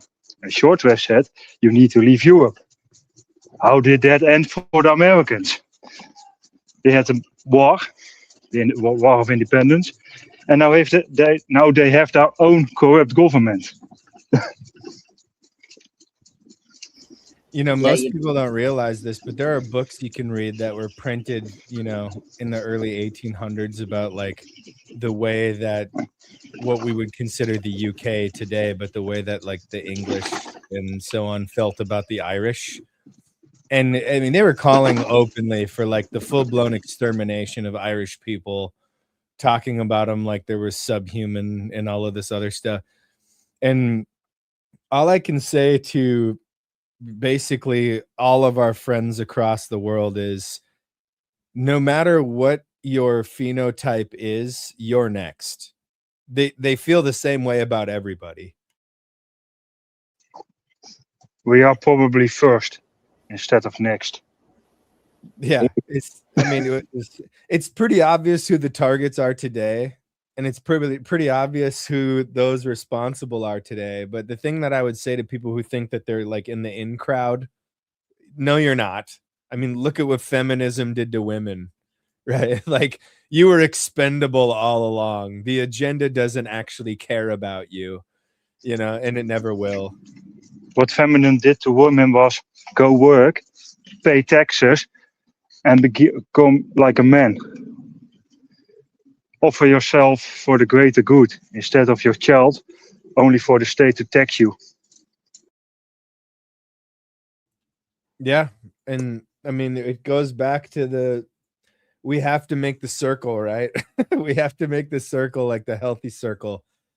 How can you escape the system? Well, we have to build the better system. You know, escape the old way into the new way. And once you leave your fiat trap, don't go back. Stay in Monero and gold. But it's also a reason, I believe it's Shortwave that says you need to leave Europe. Yeah, or do I stay and fight? Even is will be my death. Hey there. So talking about gold, my question about that is, because you mentioned tobacco, for example, and that was, yes, it had factors that allowed it to be good as currency, but it also was considered then to be an essential commodity. One thing I think that it might, and I'm not sure about this, but I'd like to explore the idea. What about something that's more directly related to Monero that is something that's used a lot like currency and is also an essential commodity, energy? I could see that working a lot better as a way to keep the link there, the tie between the physical and the digital, because every time you mine a bit of Monero, you could presume that there's someone made a choice that Monero is worth more than the energy that I spent for it. So right there, you already get the direct link, if nothing else, right? Would that make more sense maybe as something that you'd want to get tied? The energy, the cost of energy somehow. I don't know if it would be oil or, average cost. I'm not sure exactly how you do it, but it's just an idea. Not only do I agree with you, but I think I would point out that that's actually kind of how it already works. I mean, think about it. Like, anybody mining right now is making a conscious decision that includes that calculus. But I would also point out that you're right in the sense of it isn't as streamlined, and in a way that, yeah, there are individuals that are making the conscious decision to mine Monero and pay for energy because either A, they believe that the value proposition is there, or B, and I think in a sense, unfortunately, they are making an ethical decision.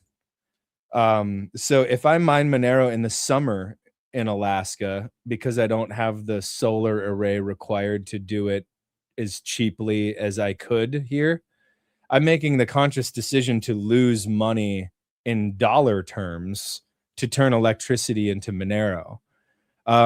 But with what you're saying, the next step to what does kind of already exist is kind of what you and Michael were saying, which is you have to find places with cheap energy, and you have to give people the option to buy into that cheap energy for the purpose of conversion to Monero. And that would be a really good link. But I think that what you're saying, it would even go a step beyond that, which is you have to get people willing to invest in new grids in order to first produce Monero at the base load. And then people can outbid that base load for access to the same energy to throttle down the Monero and then upgrade the grid to then raise the amount of Monero production again. The downside to that is that is quite a bit of initial capital investment. But I'd also point out there are enough of us now where that is a feasible reality if we were to collectively pursue that avenue. Whoever wants to steer that project, let me know. I'm in. Let's do it. I'll make whatever contribution I can. I'm the same way actually. I mine Monero all year round, no matter whether I'm going to lose US dollars or not, because I don't give a shit about the dollars. I want the Monero. It is, yeah, it is an unfortunate reality that right now a lot of people make it on an ethical basis. But it also shows just the number of real believers in this project is clearly significant for people to still be mining at this kind of cost benefit analysis purely from a value creation perspective. See, that's something I worry about though. And if I do mine Monero at a loss, I'm contributing towards driving down the price of Monero to the extent that it might be scary. It might turn away good let's say every miner is doing some good, but let's say some people have some questionable ethics behind how they acquired that energy and compute resources to do it. So it kind of lowers the bar maybe to where botnets and other kinds of compromised systems are. Is it just that? Or is it ideological diehards and botnets, or I don't know? Is there any downsides to this where we might want to say we should really keep this profitable? I hate to be a broken record, bro, but this is why I keep talking about the idea that the tail emission is too low. I think we hard coded into Monero, I mean, not like literally, but it's in the sense the tail emission is just too low, man. Like if we would just raise it the tiniest little amount, it would change the price discovery and economic pattern in a very healthy way, in my opinion. I mean, it's at this point, I'm pretty sure that half of the community now sees me as just like the worst person ever because I think this way. But I'm so positive at this point that it needs to at least be looked at if the low tail emission is holding back the economic incentive for a stronger, healthier ecosystem in mining.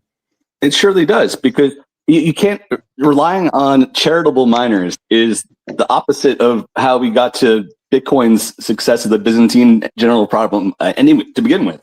So yes, it's great. I mean, I think it's good that people are willing to invest in, even if it's at a loss. I don't think the economic incentives are aligned for long-term the thriving of the project unless something changes there. There's a line there's a very fine line you've got to straddle though, because if you make it too profitable, you're going to get the equivalent of ASICs and big companies mining that makes the governments be like, oh, I can just knock on this door over here and shut down 3/4 of the Monero network hash rate or whatever, and you definitely don't want that. And there's another problem. If you change it once, Why wouldn't you change it twice? That too. Well, you could. I don't think there's a problem with saying that the community can make adjustments to it.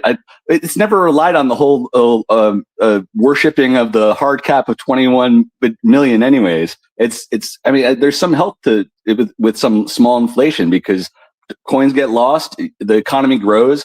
Now you got twice as many people using Monero, but still the same amount of Monero. Well, what's that do? You got to have some kind of growth, and people are able to adjust it based on real world factors. I mean, it's a lot better than having to predict how things are going to work, the economies are going to work for the next 10 years. And it's not that I'm against. If you change it once, who's to say that you can't change it again? It's like, you know, one of the first arguments that I made on this topic was, look, man, when we first, tail emission was brand new to Monero. Nobody knew what the right number was going to be. And, you know, I've said it before on the show, but it's like, the number that was picked specifically because it was slightly lower than gold. That was the only logic behind it. And we didn't know if there was a right number or what that right number would be. We just knew that it would be a security asset to have tail emission. Now we have all of this data.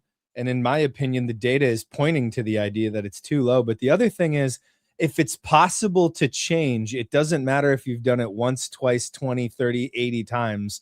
It's possible to change.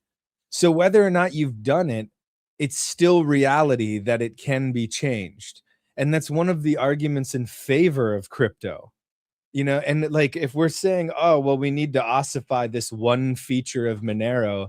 Well, what's the difference between that versus Bitcoin wanting to ossify 10, 20, 30, 50 features of Monero? I mean, Bitcoin, right? Like, ossification is not an argument. In fact, it's an antithetical to what crypto is argument.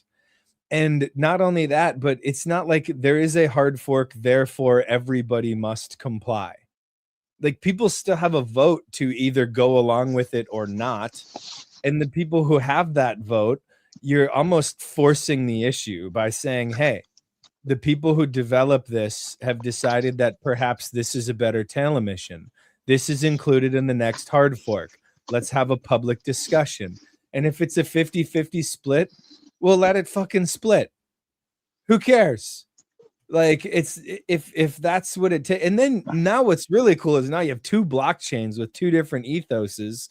Let the market decide, you know, and people are like, oh, but my bags. It's like, well, split your entire, you know, split your wealth down both and see which one wins. Or because if one wins and the other one dies, well, you would assume that the other one would gobble up the market share.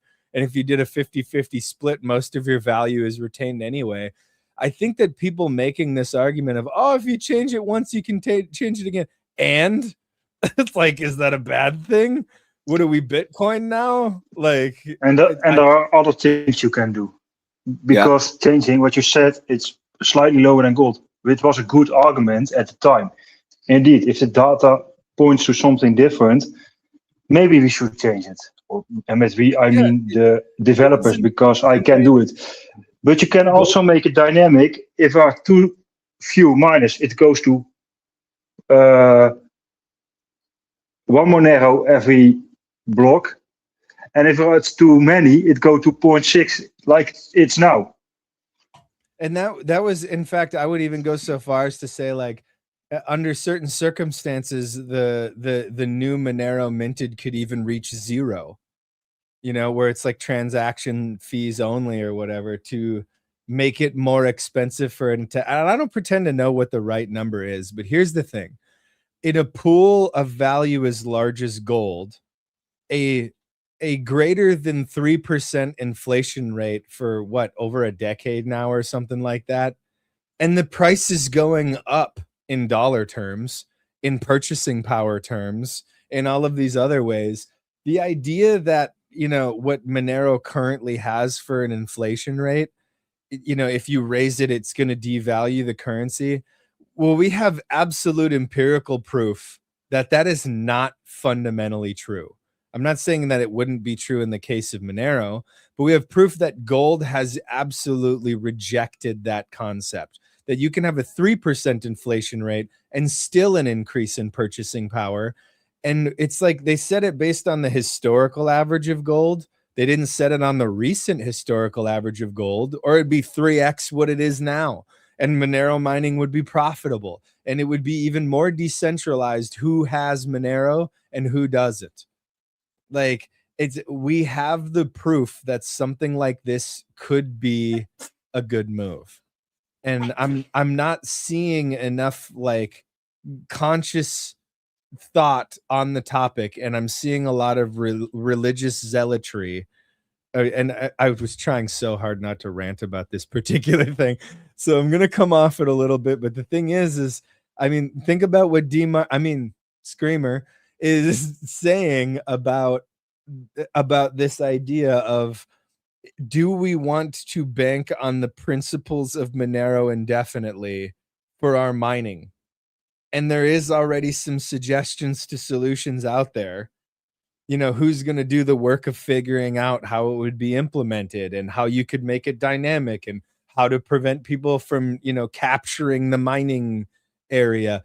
And then now you have a set of rules that somebody who wants to invest in mining in Paraguay, for example, they have a set of rules that is efficient, that they can now turn into like a futures on energy that can now peg the price of Monero to the cost of energy. You know, like that's the kind of stuff that's going to liberate this currency from the dollar hegemony. You have to skip the on and off ramp argument, because that's their game. That's their territory. I'm not saying Doug shouldn't keep fighting that fight. But what I am saying is, wouldn't it be better for us to have a path to leapfrogging it entirely by pegging Monero to gold and energy, like he's saying, or housing, like some other guys are working on with me?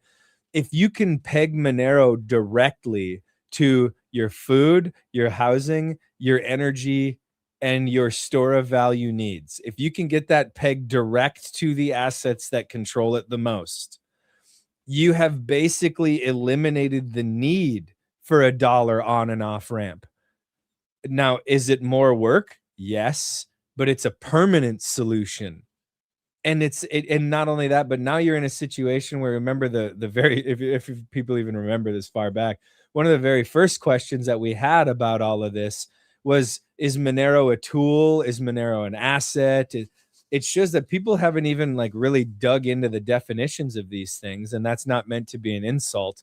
I mean, you only have so much time in the day, right? But it's let's call it assetness. Monero as a store of value in asset terms is massively compounded by the idea of pegging it to energy, food, and housing. And if we can do that, which we can, we absolutely can. People have done it thousands of times throughout history, and it's probably easier now than it's ever been. I think the real problem is the need isn't there, because we still have our fiat Fed notes that, you know, our Orwellian spy state is more than happy to keep giving us our bonbons and our doilies and our fat and happy candies or whatever, that people haven't gone deep into their guts and said, hey, freedom is more important to me than, you know, keeping up with the Kardashians and all this other crap. We need to actually peg Monero to energy, gold, food, housing, and this is doable. Like, we could do it right now. Let's make it happen. There is a guy selling all kinds of seeds on XMR Bazaar priced directly in Monero, so you don't even have to worry about the fiat Fed note price of those things.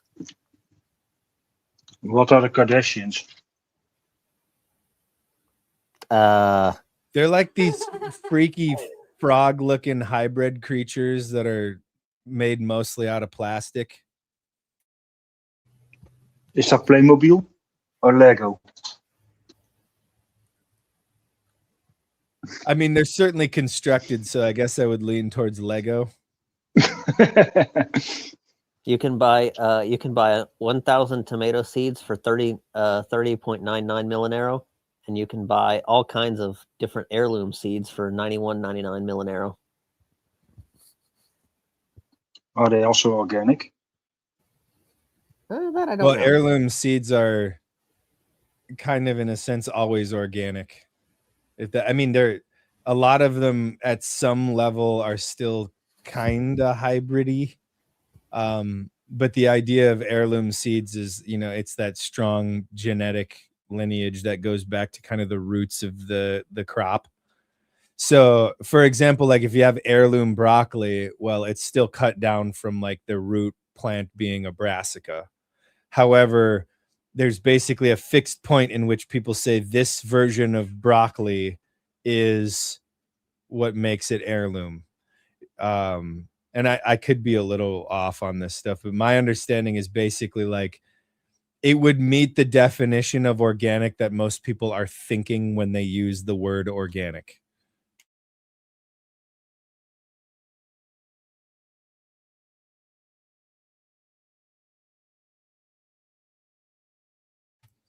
So Here, go ahead. If I want to offer something for Monero on XMR Bazaar and I want to price it in Monero, do you have any tips that would help me to be able to price it in Monero? Given that a lot of times it's tricky when I might be selling it for a certain amount, but I have cost too to be able to provide something, and that might not be in Monero. Simple moving average. That's the way I do it. Yeah, shortwave system has been shockingly efficient at this. I haven't heard of a simpler or better way to do it than the simple moving average. What are you using? 200 days, I think. Yeah, I'm using the 1 year simple moving average, 365 days. And then you're getting that data from where? I'm getting that data from TradingView. I just have a free TradingView account, and that's what I use to get the simple moving average. Yeah, and I've been watching Shortwave's activity, and the thing is by him doing that, it has been remarkable how effectively his costs are being managed using that system. Like on a daily basis, it might fluctuate, but like over time, it's clearly working. That's great. I think more people would do it that way if they it felt good that they had a good handle on how to do it without losing money. Shortwave, what's the website you visit to see the moving average? Just tradingview.com. Tradingview.com. And I just created a free account on there, and you can set like XMR to whatever currency you want, and then you choose simple moving average as your thing, and set it to the daily chart or whatever, and then set your amount of days. I use the 365.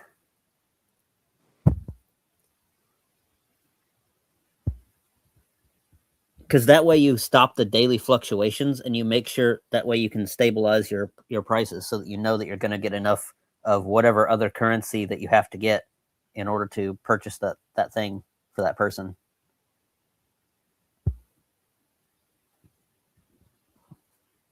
I put the link to the heirloom seeds in the StreamYard chat so people can see it. There's a bunch of seeds in that packet. I'm definitely going to check that out. I did my first garden this year, and it actually turned out really good. There's like a bunch of seeds in that freaking box of seeds or whatever, and you can buy them directly from Monero. $91.99 Monero.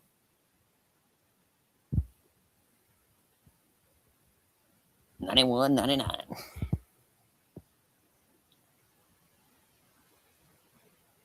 All right, we're coming up on 4 hours. I was going to say, anybody got any closing words? It is absolutely gorgeous here in paradise, here in Valhalla. So a certain somebody's about to go have himself a great day. There you go. So, y'all have a good one. All right, there, sir. But Alaska is in Scandinavia too, isn't it? God bless you all. And everybody who's still hungry for more Monero content, go check out Monero Master. He has a YouTube doesn't show it. Just go look up Monero Master, watch his videos, give him some love. And if you don't want to be on YouTube anymore, remember that we are on watch.monerotalk.live. We now run our own PeerTube instance. while the show may not be live on there right now, it will be uploaded later. Yeah.